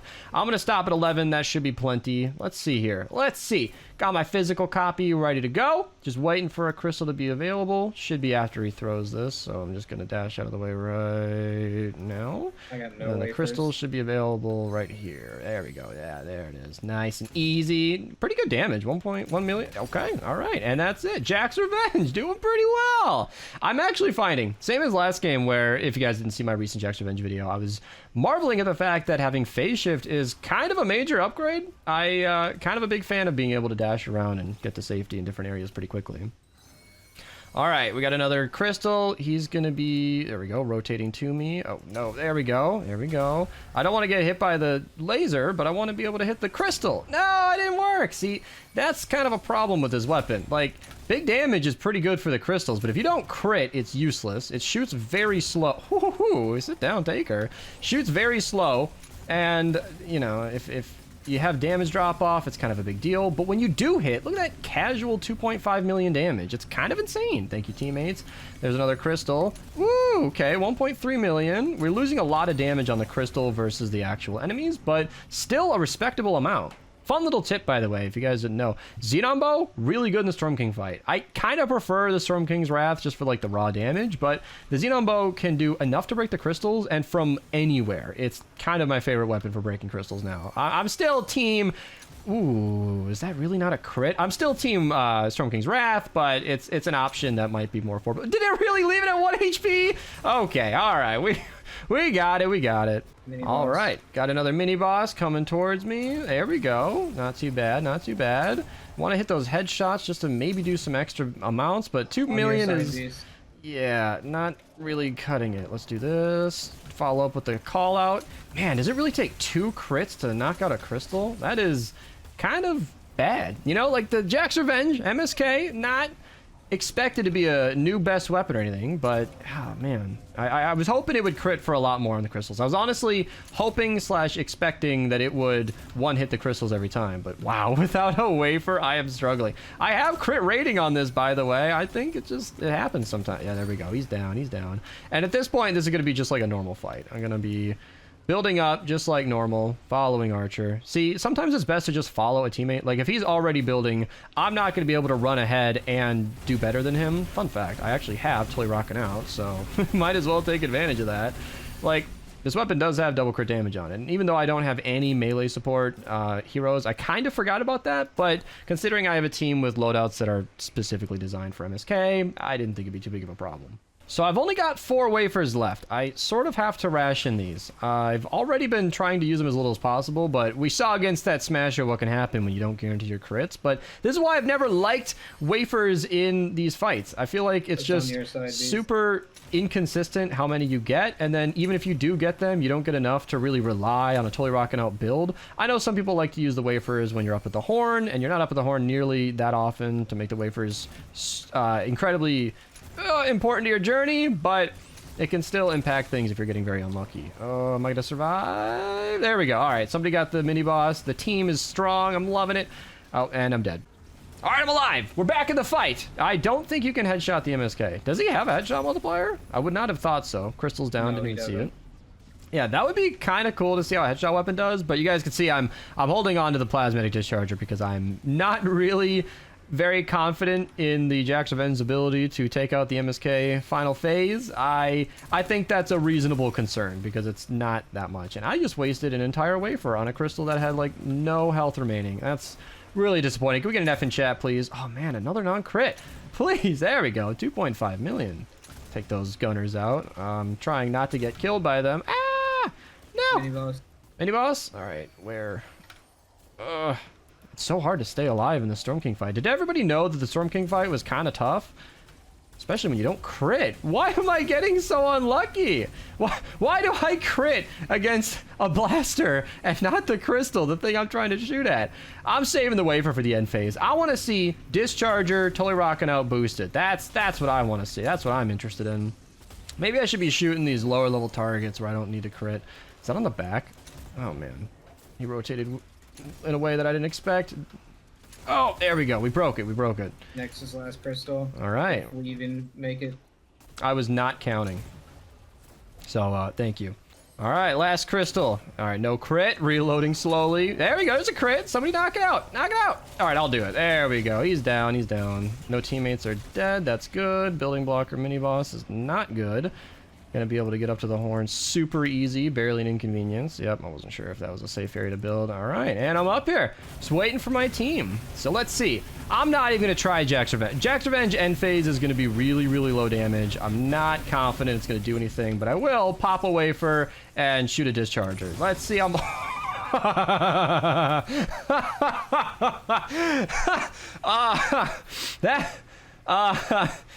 It's never not funny. I love the Discharger so much. If you guys want to see more Discharger madness, I ran the MSK with it like 3 or 4 times. It kept getting updated. You know, first it had no perks, and then we realized it broke the horn, and then it did have perks, and then they nerfed it, but then kind of buffed it versus like Mist monsters. I don't know, man. It's always fun to run the Discharger. I know this is like a Jax Revenge video, but come on, right? Okay, I think I'm gonna call it there. We're only gonna run it once. I think we saw what we needed to see. Jax Revenge and MSK is fun. It does some big damage, but it's heavily reliant on crits, and it's a very slow-firing weapon in that. So I'm not exactly signing off on it as a good weapon, but I think we all kind of expected that either way. Xenon Bow, you guys try it out. It's kind of a good pick. So yeah, thank you guys so much for watching. If you guys want to see how to beat Storm King for real, I'll maybe put it as an end card or something here in a second. And goodbye. Subscribe. Twitch link down below. I'll see you later. Go get some ice cream. All right, so Holly Jolly Ransom is around, and Crackshot's kind of insane. I've made a number of videos on him. They're all on screen now, and will be linked down below. Crackshot is the commander and one of my favorite builds in the entire game. The fact that he can stack up damage 50 times, and it won't go away unless you reload, which the Scourge doesn't have to, or build, which is tricky, but you can get around that. And now with mantling, it made it even better. You can use the Scourge to just endlessly take advantage of Crackshot's bonus. And on top of that, the Scourge is like the best AR in the game. If you don't believe me, check out the top 10 ARs video, link down below. I stand by this weapon. I even compared it to the Nocturno in a whole video. Link to that down below. It's a really, really good weapon. And here's the build I want to use in a Storm King fight, because I've wanted to show this loadout for a while, just because, you know, Crackshot's back out. I figured it'd be a good time to bring it back, but I have done so many videos, as you've already seen, and I just don't really know how to show this build without just running the Scourge again. And while I'm sure we would all be all right with me doing that, you're gonna get a video on that, by the way, I also figured it'd be fun to switch things up a bit and just take it into the Storm King fight. So everybody in the game here, Tochi's, love that name, came from the stream. If you guys want to hang out, Twitch link down below. I do not guarantee playing with me, but the opportunity is there, as these 3 have found out. They have all been apprised of the situation. Appraised? Apprised? I don't know. Doesn't matter. And they know that I'm going to be probably not the best teammate, and I'm making sure that somebody is going to be running Warcry, because we're going to need it. I want to see how this does on the end phase, which means they're going to have to 3-man the final horn, and I'm not really sure how that's going to go. So I'm going to start it. A little bit of a heads up there, Asteroid Buster, you still got Assassin Sarah as your lead. Great hero, but might want to tweak that. Nitrous is also running Crackshot. I hope he's not actually running Crackshot, because I don't know if this is a challenge video or if this is just a science video. I think I'm just having fun, because I used this yesterday. The footage is gone. I don't know what happened. It was kind of a messy recording session yesterday. I just made a pop shot video, link down below. That took 2.5 times longer than it should have, and I guess I deleted some footage on the way because I recorded Frost Night immediately after. Link to that run down below, and it just got messy. We also failed the run because I'm not going to mention names, but a minigun is not what you want to use on the horn, so it was kind of a scuffed run, and I'm hoping this run goes a little bit better. If you're wondering why I'm a monkey, it's a point redeem on my channel, so, you know, chat's having a little bit of fun. And come to think of it, I mentioned we ran this yesterday, but it appears that this is the only regular mission I've ran since yesterday, because between Frost Night and Ventures, I've just kind of been enjoying that. All right, so here's the plan of attack. I'm going to need my teammates to do all the building, and I am going to just try and get Crackshot stacked as much as possible. I see a couple of ninjas in the upper left. I assume they're running links. I really hope that Warcry is going to be on it when we get to that horn, because, yeah, 3-manning the final horn is going to be tricky, because I really want to see what this can do on the end phase. And once we stack up the ability here, you'll see this doing a lot more damage, because right now, every single bullet is doing more and more and more damage. That's the beauty of Crackshot. And you can see even now, I'm already annihilating enemies. And I want to get over to that mini-boss. He spawned a little ways away. I respectfully asked my teammates to let me try it. You know, let me see what I can do. The range on this weapon's also pretty good. Check this out. But, you know, don't let me fail the mission for us. So I want to see, how can I... Oh, goodness. Run away! Oh, no! Okay, yeah, no. Might need to call in the cavalry, because this is decent, honestly. In like a regular mission with more time and not a bunch of enemies running around trying to kill me, this would probably work out, but I'm gonna need my teammates to help me on this, because there's no way. Actually, I'm getting help from teammates, but that's going down really quick. See, I can never tell if like, hey, wow, I'm doing more damage, or if it's just somebody hitting him with like a wrath. Yeah, if anybody has a nice little campfire for me, that'd be fantastic, because I'm gonna need some help to commit alive. Okay, I got a fumble right here. That's good. Fumbled football. I want to make sure that his arm is available. You got to play a little smart here. Thank you for the healing pads. Totally rocking out's active, but I have no access to that crystal. All right, let me get the... Where's the football? Did I walk over it on accident? I think I just wasted it, but you can see it doesn't even matter. When I'm critting, doing pretty good damage. Not too bad at all. And even like a normal smasher, this build is insane. Like, look at that. Look at that damage. Now that Crackshot is stacked up, like if you weren't impressed right away, you can kind of see why I love this build as much as I do. It really, really gets ramped up and it really gets going. So hopefully I can do some good damage against this crystal, and then we can kill them. Oh, mini boss is right in front of me. Which one does it want me to deal with? Ah, run away. Oh, nice. The vortex kind of saved me. That was actually totally intentional. I'm actually really, really good at everything always, and I saw that vortex and thought, oh man, I'll just... No, that was a complete accident. Did I just solo this mini boss? Not too bad at all. That's what I'm talking about. I don't think I got any help from my teammates. Even if I did, that was not too bad. You know, like I don't recommend this for Storm King, but did better than I thought. I mean, the weapon hits crazy hard. You can see, especially with Totally Rocking Out kicking in, it's kind of disgusting. And thank you for these directional pads. You guys are really doing a great job. I don't have like an organized team. I pulled these guys off of the stream, and they're doing a good job collectively. I appreciate the help, you guys. And I kind of like this. You know, my usual squad, you know, Archer, Mattia, Aura, are all running Frost Night right now. So, or not Frost Night, Ventures. They're doing their regular grind. Mattia's doing his subathon, streaming for a ridiculous amount of hours. He has a 200,000 bit goal, which is a lot, but the end of it was streaming for the entire month of December, which is unhealthy. I don't recommend people doing that, but you could. Holy shit. Once you get the Totally Rockin' Out active, do not overheat. It's actually really good. Doing damage against these enemies. Football's dropping on the ground left and right. Mini boss getting taken care of, no problem. I have no access to the crystal. Maybe teammate can... Oh. Okay, yeah. I don't really have a good angle on that. Gotta grab the loot, even if I'm doing a challenge. Yeah, I'm gonna need help if you guys have some access over there. They give you the bits as well. Oh, no, maybe I won't. Yeah, the range on this is pretty good. So I'm gonna test these guys. Like I said, they're gonna need to solo the second horn, because I want to keep these stacks available for the last phase. I don't think they'll need me for this. I'm really, really hoping they won't need me, because it takes 50 energy ammo to stack up Crackshot. Oh man, this was really slow. This was really slow. I don't think we're gonna do it. No! Yeah, that was the test. Maybe I'll run up and help with the horn next time, but we'll see. We'll see. Let's run this back. All right, back into another fight. Yeah, so the first run went really, really well. The chemistry is really good. Love the directional pads and everything, but we're gonna need a little bit more time on that horn next time. Look at the damage just go up and up and up and up and up. Can I break it before overheating? No, I'm not gonna risk it. Not gonna risk it. This build, it's amazing. It always lets me down initially, but it just gets stronger and stronger here. Okay, I'm gonna have to kill these enemies so that I don't get shot from behind. And then after the eliminations, hopefully I can use Totally Rockin' Out to do some big damage. Ooh, watching that overheat. Don't want to get overheated. That's actually all right. That's pretty good. I don't believe my teammates are helping me at all. They're probably working on the crystals right now. And sure, I don't have Totally Rockin' Out active, but soloing a mini boss, not too bad. Just got to get some good crits on these crystals, which seems like I'm managing to do slowly, but we got there in the end, you know? This is such a fun video because this is not a recommended build. There's no way I'm saying that, but it's definitely fun to see like how this build performs. Oh, crystal, please. Oh, okay. Yeah, I saw Totally Rockin' Out barely active. All right, let me grab the football. That's the damage I want to see. See what I'm talking about? You get Totally Rockin' Out active. Maybe if you prep a football exactly as shown. Not that bad at all. The damage scales really well, and I'm digging it. I'm digging it. All right, we got a group of enemies here. Let's see. Are there enough to activate maybe Totally Rockin' Out?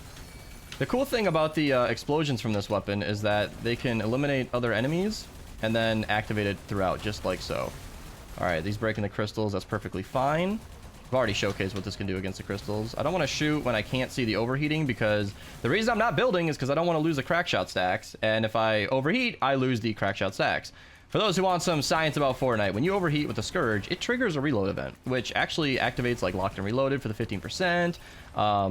Chaos Agent has no effect on it, actually. I don't want to stand in the water, but yes! All right, he's down. He's down. I'm testing my teammates again. They're going to have to 3-man the other horn, so I'm hoping they can all get up there, but I don't want to fail, and it doesn't look like they're going to make it. They're all going the long way. Okay, I'm bailing. I'm bailing. I'm bailing. Ah! Oh, God. I floored myself off. I'm helping. I'm helping. I don't want to lose this second one, but you guys got to be quicker on the next run. All right, we're going to be fine. Easy. That zombie. No, we failed it anyway? What? Another run begins. Easy, Crystal. No problem. Oh, yeah, mini boss. No problem. Oh, God. Oh, God. Oh, God. Oh, God. Ah! Woohoo! Slid out of the way. Oh, okay. All right. No, you got me. You win. Don't walk away. Discharger carry. No. Why isn't he dead yet? Where are my teammates? Tochi's surviving the storm, just sprinting on the healing pads, ready to clutch up. He's gonna solo the mini boss. He doesn't have an adrenaline rush. Oh, yep, yeah, you got kicked like a football. All right, run number 4 now, is it? Yeah, we got this. Easy peasy. Got the Ben's war cry, crystals getting broken, footballs are on the ground, mini bosses across the map, so teammates are probably gonna have to help me with that one. Yeah, I'm not gonna be able to touch him, you guys. Okay, you're all running to me for some reason. Avoiding the laser, no doubt. I don't want to lose all my stacks.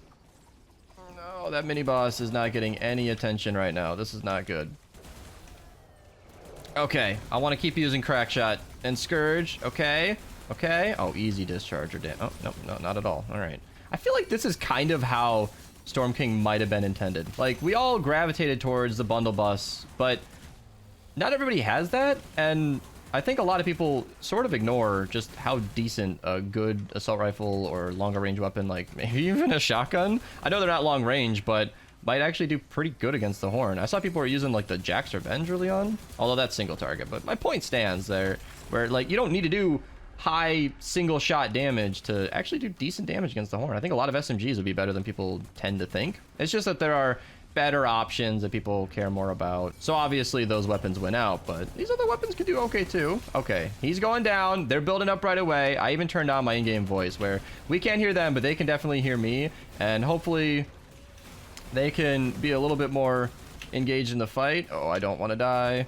There are a lot of enemies that spawned in with this that I need to take care of before I can effectively deal with the mini-boss. Okay, get an adrenaline rush going, shoot through the enemies, kill these guys to activate Totally Rocking Out. I can't find the mini-boss because he keeps running back and forth. That's okay. Fumble footballs right there. Did they actually break the horn? They did. Okay. All right. No, they did not. They failed the horn. Okay, all right. You know, we've failed 4 times now, but somebody just commented asking if my Scourge was physical. And yeah, that'd probably be a good idea, considering there are no elemental zombies in the entire fight. Yeah, Anna said we're gonna win no cap now. And honestly, it's kind of a major oversight on my part. Like, it's been doing perfectly good damage, but physical in this fight is a pretty good 24% damage bonus. It's not insignificant, and I think that could make a decent difference. All right, against physical oh my god. That is so much more damage.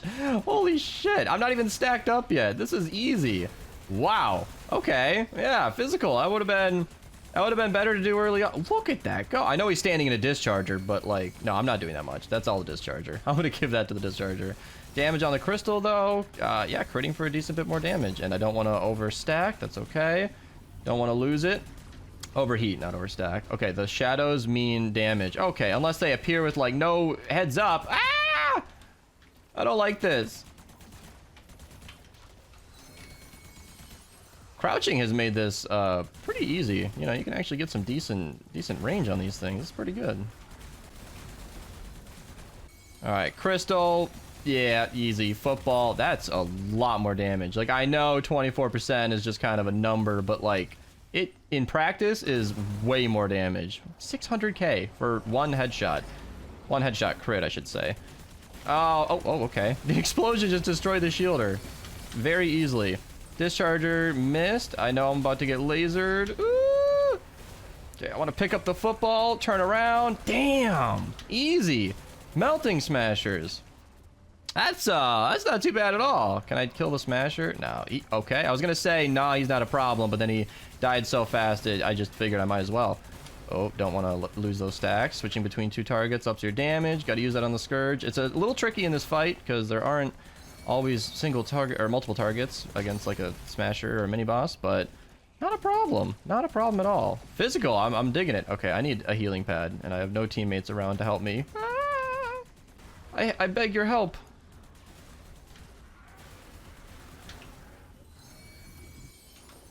Easy crystal. Easy crystal. Thank you for the healing pads. All right.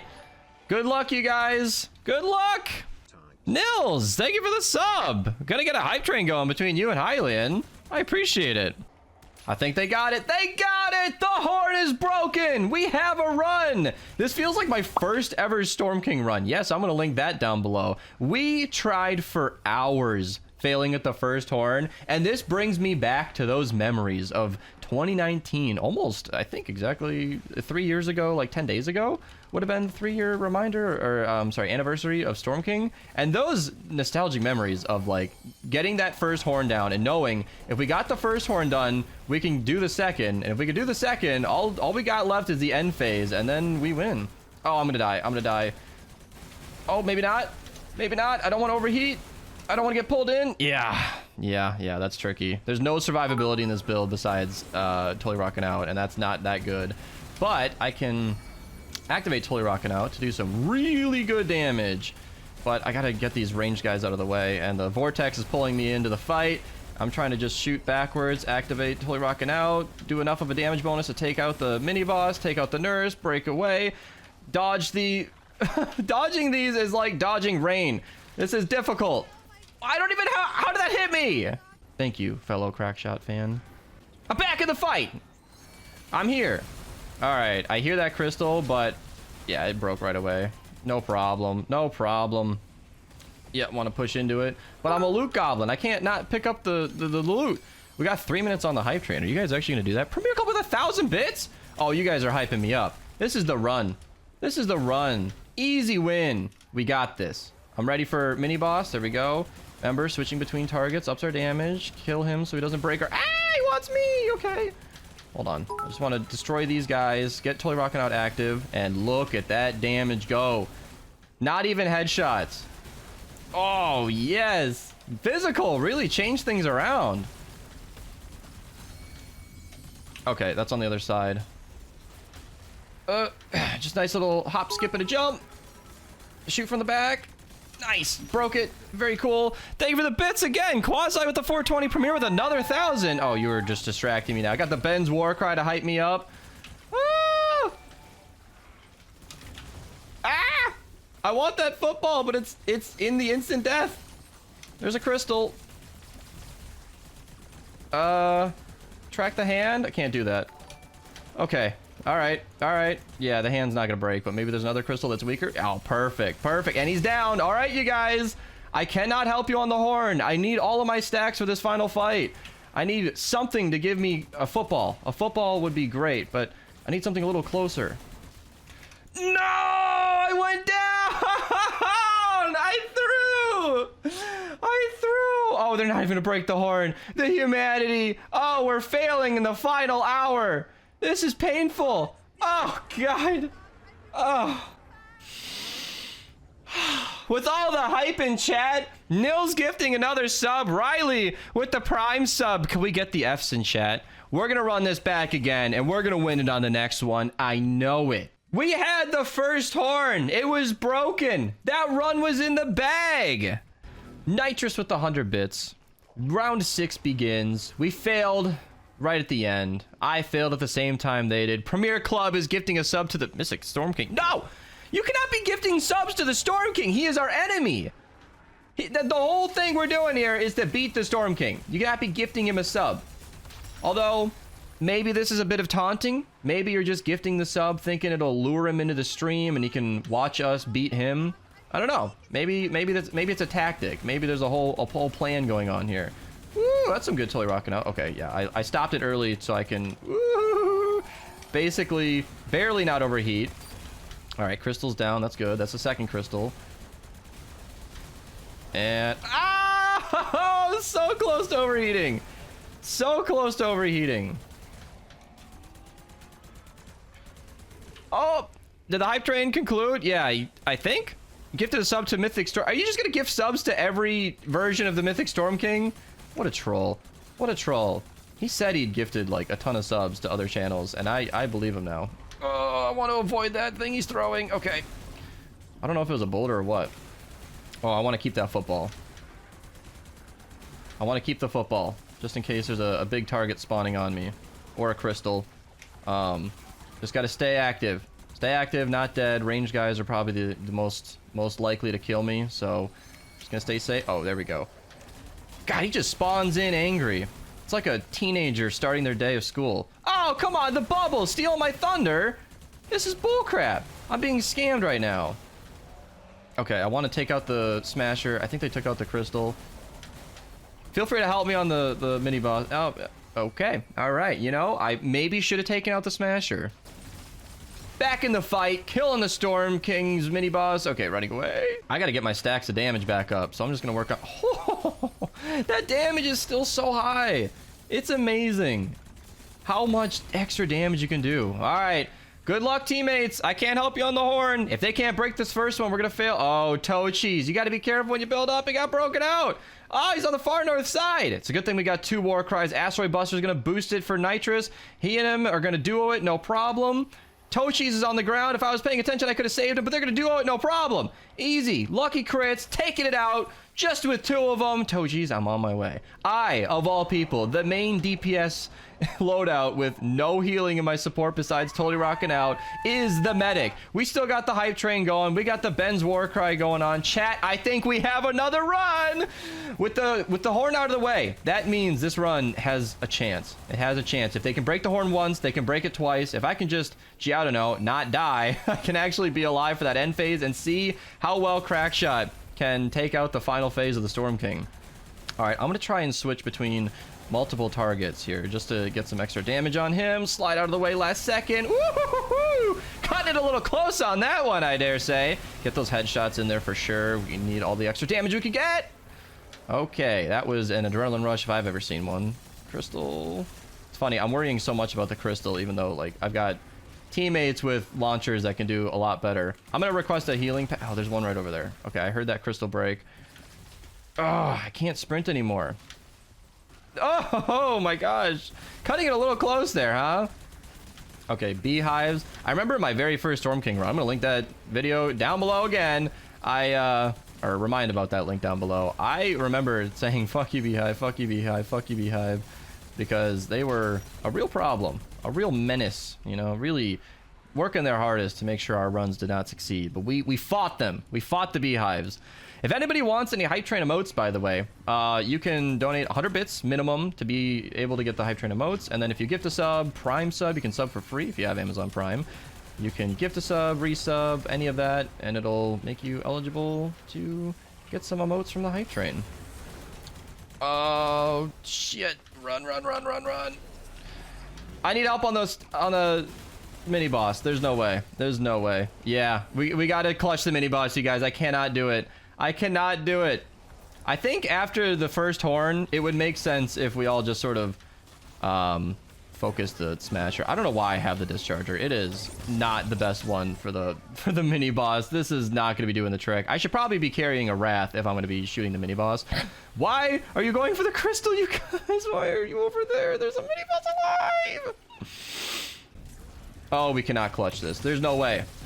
Lefty and righty. Oh, we got it. We got the mini boss. We took it down. No way. No way. The run is alive. And we're all dying. And Asteroid Buster is just spamming healing pads in order to not die. He is the only person alive. Clutch or kick moment. Although I'm not actually going to kick him. Is he not running Adrenaline Rush? Maybe he already used it. Okay. I'm going to heal Nitrous. I can build because it doesn't matter. All right. Okay. I'm dead anyway. This is a really, really scuffed run. Tochi's out here ready to clutch it up. There is no mini boss right now, but we're probably not going to time out in the run. His recording's been going on for a while now. This is going to be extremely close. I don't know who he's trying to save, Nitrous or me. I'm not sure. I don't have an Adrenaline Rush available. He's standing in a crowd of zombies. They all got busted away. That's okay. They got boosted out of the direction. He's, oh, shot a Discharger on the ground. That's been the newest meta lately. We're all up off the ground. Okay. Now I can get to work. Now I can get to work, doing as much damage as I possibly can. Okay, I got to put away the Crackshot situation here because this is the only way we're gonna kill the mini boss. Yeah, Discharger's kind of insane right now. Storm King is alive and well, but we're gonna have to break those horns or else it's just gonna time us out. If you take too long to kill the Storm King, it'll just close in the storm and then you lose. Break those crystals. All right, he's down, he's down, he's down. He's gonna be falling on the left side, southwest, southwest, southwest. Go, go, go. I'm gonna shoot as many enemies around me as I can for two reasons. I want to get those stacks available, and I want to hopefully get a football available to me. I got Totally Rockin' Out active. I'm just hoping that they're working on the horn, because that is currently not my job. The horn is really low. They got it. It's broken. There we go. There we go. The Storm King, the final phase. This is not an impressive amount of damage, though, I gotta say. I am not blown away right now by what this is capable of. Oh, I don't want it to overheat. Okay, yeah, so Crackshot in the Storm King fight. It's all right. It's all right. It does okay, but it's not exactly the most impressive thing I've ever seen. But we did, in fact, take out the Storm King. Took us a few tries. Took us a few tries, but with Crackshot no less, a full DPS build, the Storm King goes down. I'm not one from his K challenges. It's not a common occurrence on my channel, except for the Discharger run, and then the Discharger run, and then that other Discharger run. Those were just for fun, but wow. Actually, I think there was a fourth Discharger run too. But this was exhilarating. I'm actually proud of us. That was a good run. I mean, it took us a few tries, but we got there. We got there. If you guys want any more, comment down below. Let me know what you think. Yeah, that took longer than I thought. I didn't think this would be a difficult video, but here it is. I'll see you guys in the next one. Twitch link down below if you guys want to be a part of the action. And yeah, take it easy.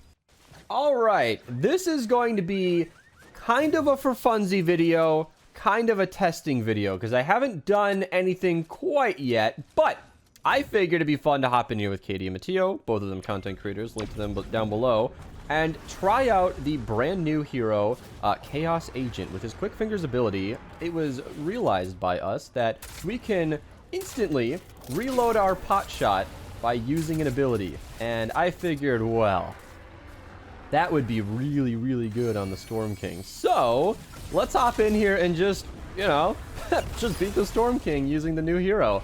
Now, this is a little clickbaity because you don't need Chaos Agent to be the Storm King, of course. But making a pot shot reload faster when the pot shot is the #1 weapon for taking out mini bosses, well, that's That's not a bad deal. So let's take that out, and then here we go. So you pot shot twice, doing a couple million, throw some, and he's dead. Well, you know, everybody on the party is running pot shots, so the mini bosses aren't exactly going to be surviving for very long. And you can also see that the cooldown, if it would let me charge up my Storm King weapon here. The cooldown does not get reduced from Chaos Agent. It does need to be a weapon with a magazine. So if you guys are looking to instant reload your deatomizers or your Pulsar 9000s or anything like that, sorry, I got bad news for you. You're not gonna be getting any extra cooldown. So this is what I'm talking about, where you can just throw a throwing star, and frankly, it's a great ability in my opinion because you should be using your abilities anyway. Oh my goodness! All right. For those who can hear me in here, I know Archer's in the voice call. We should go a little easy on the next mini-boss so I can actually have a chance to participate. It was kind of a mistake for the video running the Storm King with people who actually know what they're doing, because everything's dying instantly. But I was saying that using an ability afterwards is something I do a lot anyway. Throwing stars is a really nice ability. Alright, so let's just do 1, 2, and then... Oh, my kunai is on shift, my bad. But that was one of the exciting things, was the kunai doubles the damage of your pot shot, and instantly reloads it. That's a really, really powerful combo. So, yeah, I'm definitely happy to be trying it out here. Alright, pop this. Katie's over here being a tryhard with her totally rocking out. Not a big deal. And we can just sort of move on. And again, it's not going to reload it if it's not on my main hand. It's only the weapon that you're holding. So if I want this to come back, I would need to waste an ability, but yeah, if you want to instant reload, it needs to be the weapon you're holding, and it needs to be able to reload, so it needs to actually have some missing stuff from the mag. Louis, thank you for following. I appreciate it. Crystal in 3, 2, 1. Right on his chest. I honestly couldn't tell because it wasn't glowing properly. But, all right, let's get so here we go. This is the idea. Just throw some throwing stars, do some extra damage, and reload instantly, and he's dead. So this is supposed to be a Chaos Agent overview and you know, showcase, but honestly, if everybody on the team is running hot shots, mini bosses don't last very long.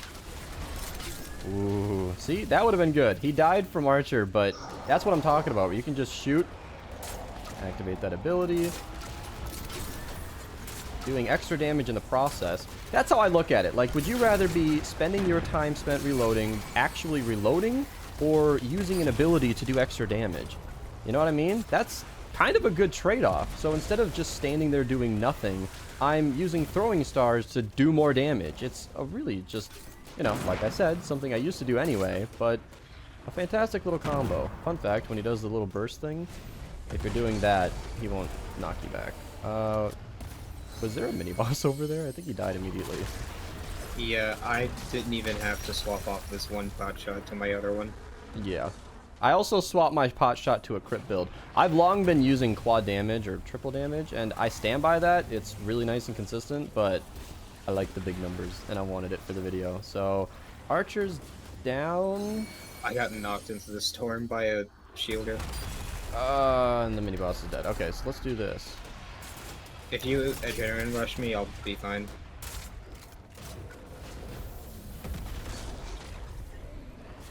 Alright, we got this. Easy peasy. Now, for the end stage, I'm going to use the pot shot here, but it's highly recommended to use the deatomizer. This is just a Chaos Agent showcase, so this is what he's capable of. Just constantly getting your stuff back. I love it. That's awesome! What a great hero. Honestly, appreciate the support. That fight wasn't even close. This weapon combo with quick fingers and pot shot might be a very, very good pick for the Mythic Storm King. And if you get the hero, which you get by just running the new lab dungeon 3 times, I highly recommend trying him out because your mileage may vary. We have some very experienced players in this lobby, but if you're running pot shot, you will absolutely be I mean pot shot and quick fingers, you'll be helping the team a lot. I know that I personally haven't recommended pot shot in any serious videos. That's because my old MSK video was before the pot shot was really standardized, but honestly, deatomizer is what I used to use just for crowd clearing.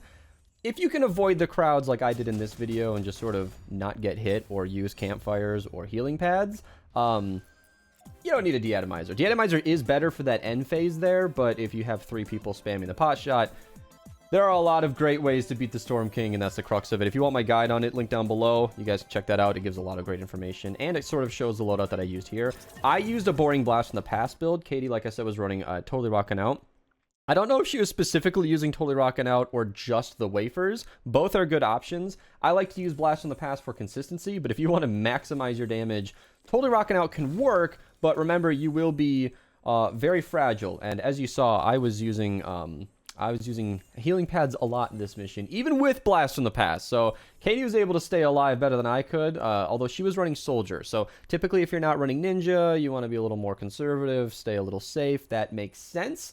But in this build, I'm just running Blast in the past just because of consistency. Quick Fingers obviously was the crux of this, and then, you know, double hardware, crit rating, and damage just for the Fury there, or the Storm King's Fury, right? That's the hammer. That's definitely in handy saving Archer whenever you have situations where you might not be up to the horn in time. That can be a nice ability to have, or a nice loadout to be rocking. Thank you guys so much for watching. Twitch link down below. Recorded this in the middle of the stream if it wasn't obvious. YouTube, obviously, subscribe if you're new. I'll see you guys in the next one, and take it easy. So recently, the third rail came to the game, and then it was buffed, but then it was kind of useless, but then I made this video showing recently how strong it is after they made it not fire blanks. So the third rail is the hardest hitting weapon in the game. It charges up to do a crap ton of damage. At max charge and a headshot, it does twice as much as the pot shot when it does its double damage glitch. So it is, in theory, the hardest hitting weapon to use in the game. But it has a crazy charge up time, and in that way, I believe is completely impractical for MSK. Today's video is for part experimental and part just entertainment purposes. I just want to bring it into the lobby, bring it into the Storm King fight with 2 different loadouts, and see what we can do. So our first build here, double crit damage, reload, damage to miss monsters and bosses. This is about as balls to the wall as I can go. I can do one more damage to miss monsters and bosses option here, but it's going to have a 3-second reload, I believe. And that's just too much. I feel like you gotta have at least one reload perk on it, so it's not gonna be doing max damage, but it's already a very shaky loadout, considering I'm gonna need Totally Rocking Out just to get any chance of critting at all. I'm gonna need sub wafers, which is hard to get in MSK, so it's not unlikely that we'll be reloading the game a few times just to try and get at least 10 wafers. Quick Scope to do some damage, Survivalist to give me some kind of survivability, although on that note, I feel like I might want to swap this out still. I'm gonna go to Extraterrestrial Rio, because I feel like I'm gonna put down campfires a lot anyway. I don't think Survivalist is gonna help much. I'm not gonna be focusing on regular zombies that much. And then hardware damage is just the one thing I can kind of do to do a little bit of damage to the horn. Obviously, if I have enough wafers, I could do a lot with that, so maybe it's not a big deal. But I think with the crit rating from the team perk as well, crit rating won't be a problem. So damage over crit rating is gonna be there as well. Then we have a second loadout. I'm gonna go over both right away. So this is the way that I feel like I can make this weapon kind of viable. We're gonna be starting with Lynx, Blast on the Pass, Hide, Might, basic,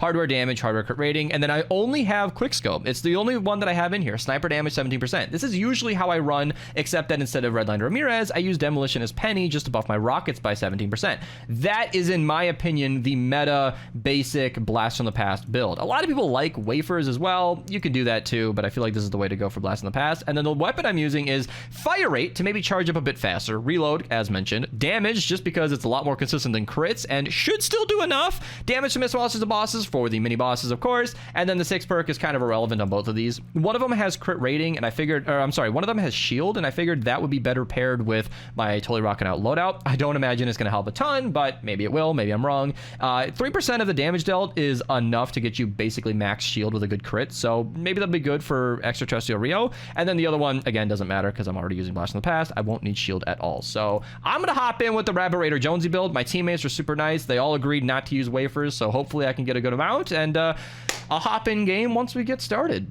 All right, we're into our first run here. I'm disregarding that real first run that I'm cutting out of the video, but I got 17. So I actually had 3 going into the fight, and let's see. Pop a wafer and see what this thing can do to a crystal. That's pretty much what I expected. Didn't even get a damage number. It did so much. I'm excited to see the mini boss. Now, I don't think I'm going to shoot any more crystals, so any of the people in the lobby listening to this on stream, you could probably just go for the crystals after this. Obviously, it's going to one-shot the crystals. It's way too slow to be practical for that. Let's see. Rabbit Raider Jonesy, Totally Rocking Out, wafers. Did the wafers run out while I was charging up? Oh my goodness, that did nothing. It was like 300k. All right. Here we go. We're gonna shoot the mist monster just to get that taken care of. And then this is what I talked about, not running survivalist, because I figured I was just gonna heal. And then it's really tough when I'm not Lynx. Oh crap, here we go. Mini boss is running away. Here we go. Wafer. Charging it up to full. Here we go. Boom! 5.4 million. Thank you, Beach. That was really good. I told them to not let the mini boss, like, don't let us fail, is what I said. Like, don't let me struggle to kill it so long that we fail the mission. Ooh, no setup at all, and it took it out right away. I hope that wasn't a... Did he really nail me anyway? I swear the MSK is aimbot. I'm not even kidding, but that was pretty good damage. 5.4 million. Now, like I said in the beginning, this is kind of just science, but also like definitely entertainment. That amount of damage could have easily been obtained by the Discharger, by the Wrath, through any other means of just killing the mini boss normally, but it is nice to see the big numbers. So we got the third, I think, or fourth crystal down. Maybe we should be getting another mini boss in a second here. Here we go, spawning right below me. Let's get down here into a relatively safe place, pop the wafer, charge it up all the way. Ooh, 7.7 million. Okay. Eat another wafer. Here we go. Charge it up. Can we two-shot the mini boss? Easy. Okay, 6 million. A lot less on that one, but definitely some good damage. And obviously, I'm still critting on my Wrath as well because, you know, Rabbit Raider doesn't buff the damage, but totally rocking out buffs the crit rating. So easy. That is actually really satisfying. I cannot in any way recommend this weapon for MSK, but it is really good. By the way, throwing. I was so obsessed with the damage, I didn't even know he was down, but my teammates are on it, so I really appreciate you guys. You are not just pawns in my video. I really appreciate you helping me here. I told them I would be a useless teammate. I told them I would be in need of great carrying, and they are stepping up to the challenge. I can't believe the Storm King was down and I didn't even know it. I fought this how many hundreds or thousands of times, and I should have a sense for that. Okay.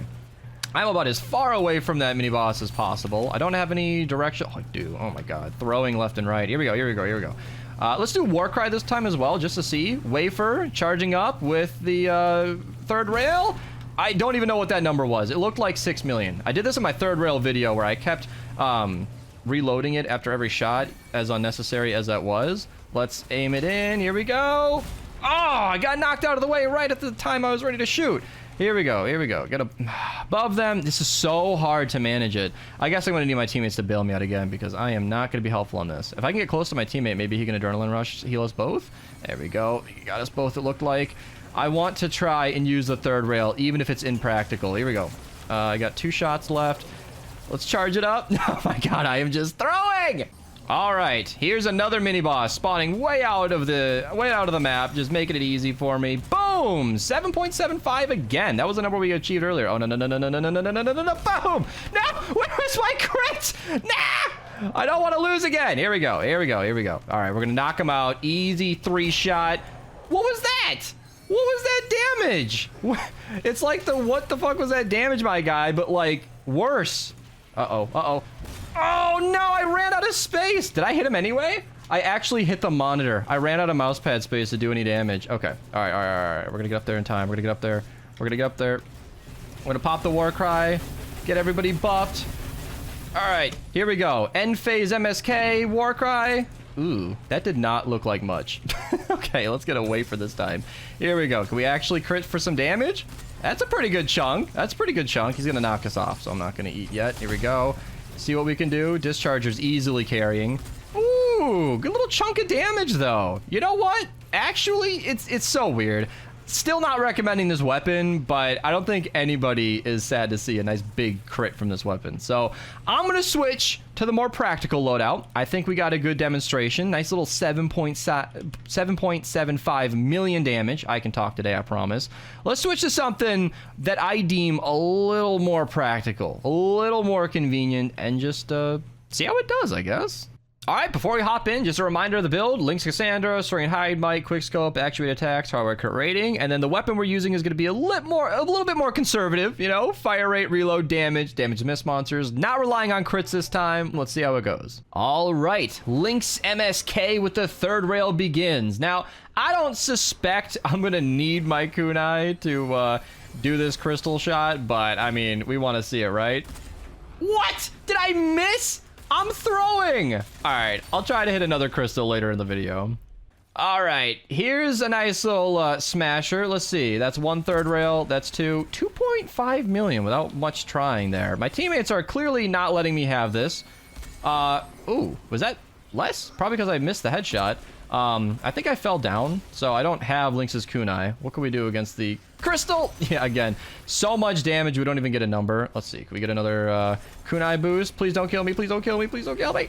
Boom! That's 1.4. Yeah, I'm not really a fan of Lynx with the 3rd rail. It seems like it charges up slowly enough to where her kunai isn't even happening, which makes it tough to recommend. And I assume I'm not even going to need Lynx's kunai to even... Yeah, really? 800,000. So I guess if we... 800,000. How did it even do that? Is that like the base damage of this weapon? Yeah, I guess that would be the percent maxed out. All right. I hear a smasher. Can we go bully a smasher? Yeah, sure we can. So let's just we'll do a little kunai. Really, 1.25 million. That is a really unimpressive amount. This weapon without some major critting is very unimpressive. Where of course the Wrath with minimal effort can just one tap, and it shoots significantly faster as well. 3rd rail having to like aim in nice and slow, charge it up, and stay on target is really complicated. Here I thought I'd make such an improvement to this build by bringing in a more practical build. We also have Fired on this thing, which I hoped would charge it up a little faster to take advantage of that kunai, but it seems to be not doing that at all. I wonder if it's just not that much? I guess not. I think we are getting the kunai. I think it's just not buffing it nearly as much as expected, so I might have to call this one a bust. Yeah, these smashers are just scoffing at this damage. It's not even worried about it. Oh no. All right, I think I'm just gonna have to clean this up the normal way. I don't think I'm gonna be using the 3rd rail too much. See, again, even if I don't scope, okay, there goes the whatever he is, mini boss, mist monster. I guess he is a mist monster, the king of mist monsters. Oh no, I'm on the wrong one. I'm throwing today. What a mess. Now I don't do the kunai right here, by the way. I find that to be a little tough to set up and moderately inconsistent, but obviously in this case it wasn't needed. Iwalri's running a nice little Warcry edition where I always recommended the Warcry, whatever is on screen, you can see that one where it's like 25% damage and speed. That is like best for damage, but Ghoul Trooper does not give you that bonus. However, she also gives you 9 seconds uptime. Nice little clean shot on that. 9-second uptime, where after the second horn, you can carry that Warcry into the end phase where, oh, it didn't even one-shot. Oh man. You can carry that into the end phase where you will still be getting that Warcry bonus, and that can be a really big deal. So yeah, seems like the critting is absolutely necessary on this weapon. Seems like full charge boosted non-hedge. Ooh, I think I critted on that shot. Seems like full charge non-boosted. Is it because I'm shooting through the shielder that it's doing more damage? It's probably just hitting multiple targets, and no, it isn't. I think somebody Warcried me. I'm not really sure what's happening here because that damage is way more than before. Yeah, it seems a lot better to just use this. But yeah, it seems like that critting is absolutely necessary to make the 3rd rail do those monster numbers, because I am currently very, very unimpressed. But even then, I don't know. It's just the gamer in me. I have to see if anything can be practical. You know, like, I know it's not. I said that in the beginning of the video, but I just can't help but, like, if we're going to humor the idea of using the 3rd rail, I just can't help but try and make it somewhat viable, you know? And I think the Rabbit Raider build was the way to go, or at least a totally rocking out variant of this weapon, you know? You don't maybe need Rabbit Raider to buff this weapon by another 225%, but if you're going to be running totally rocking out, you want as much damage as possible. And if you're, you know, pretty good at movement and you can stay alive, that's where you can run a soldier and not, you know, die immediately. So, I feel like if I would have hit that and crit, it would have been so clean. I think we're just going to get the Storm King down here and just go to the end phase. I'll have Iwalri's Warcry, I'll have kunai, and we'll just see what we do when we get to that point. Although, I can't help but record against a mini-boss, because it's just, you know what? If I don't crit, not satisfying at all. But then you hit 4 million, it just makes it all worth it. I've always hated running crit on the Storm King's Wrath. I want to say it makes no sense. It's just so annoying, because you're not doing as much, and then you crit once, and it's all made worth it. It's all made worth it. Like, you just make up for it in 38% of your hits, and then it just has to be that way. Has to be that way. All right, there goes the Warcry. And like I said, that 9 seconds plus a team that can actually do stuff here can go ahead and boost us all the way to this end phase to do 1.6 million. Huh. Yeah. Yeah. All right. Maybe, maybe this is not the way to go. I think this is not only not the best loadout for that weapon, also not the best weapon for the end phase. I should be using the deatomizer or the discharger. Both of those are significantly stronger. Why I'm still using a Wrath, I don't know. But that's the third rail MSK video, all right? You asked for it. You got it. Second half was jankier than the first, but all in all, my opinion's unchanged. Is the weapon viable? I mean, I guess if you're good enough at the game, anything that does this much damage can work. But like I've said in the regular third rail video, the amount of time you spend charging up to do 7.75 million damage, as demonstrated, is basically the amount of damage that the Wrath or Potshot could have done if you weren't standing around waiting to charge up. And I'm ignoring the fact that standing around waiting to charge up is a really unsafe and really sketchy thing to do in the middle of a fight. So, yeah. I don't know if we learned anything today, but we got to see some big numbers, and I think that makes it worth it. Twitch link down below. I do record these on stream. It's a super fun thing to watch, so you can click that link down below if you guys want to follow. Subscribe if you're new. Thanks for watching, and I'll see you in the next one.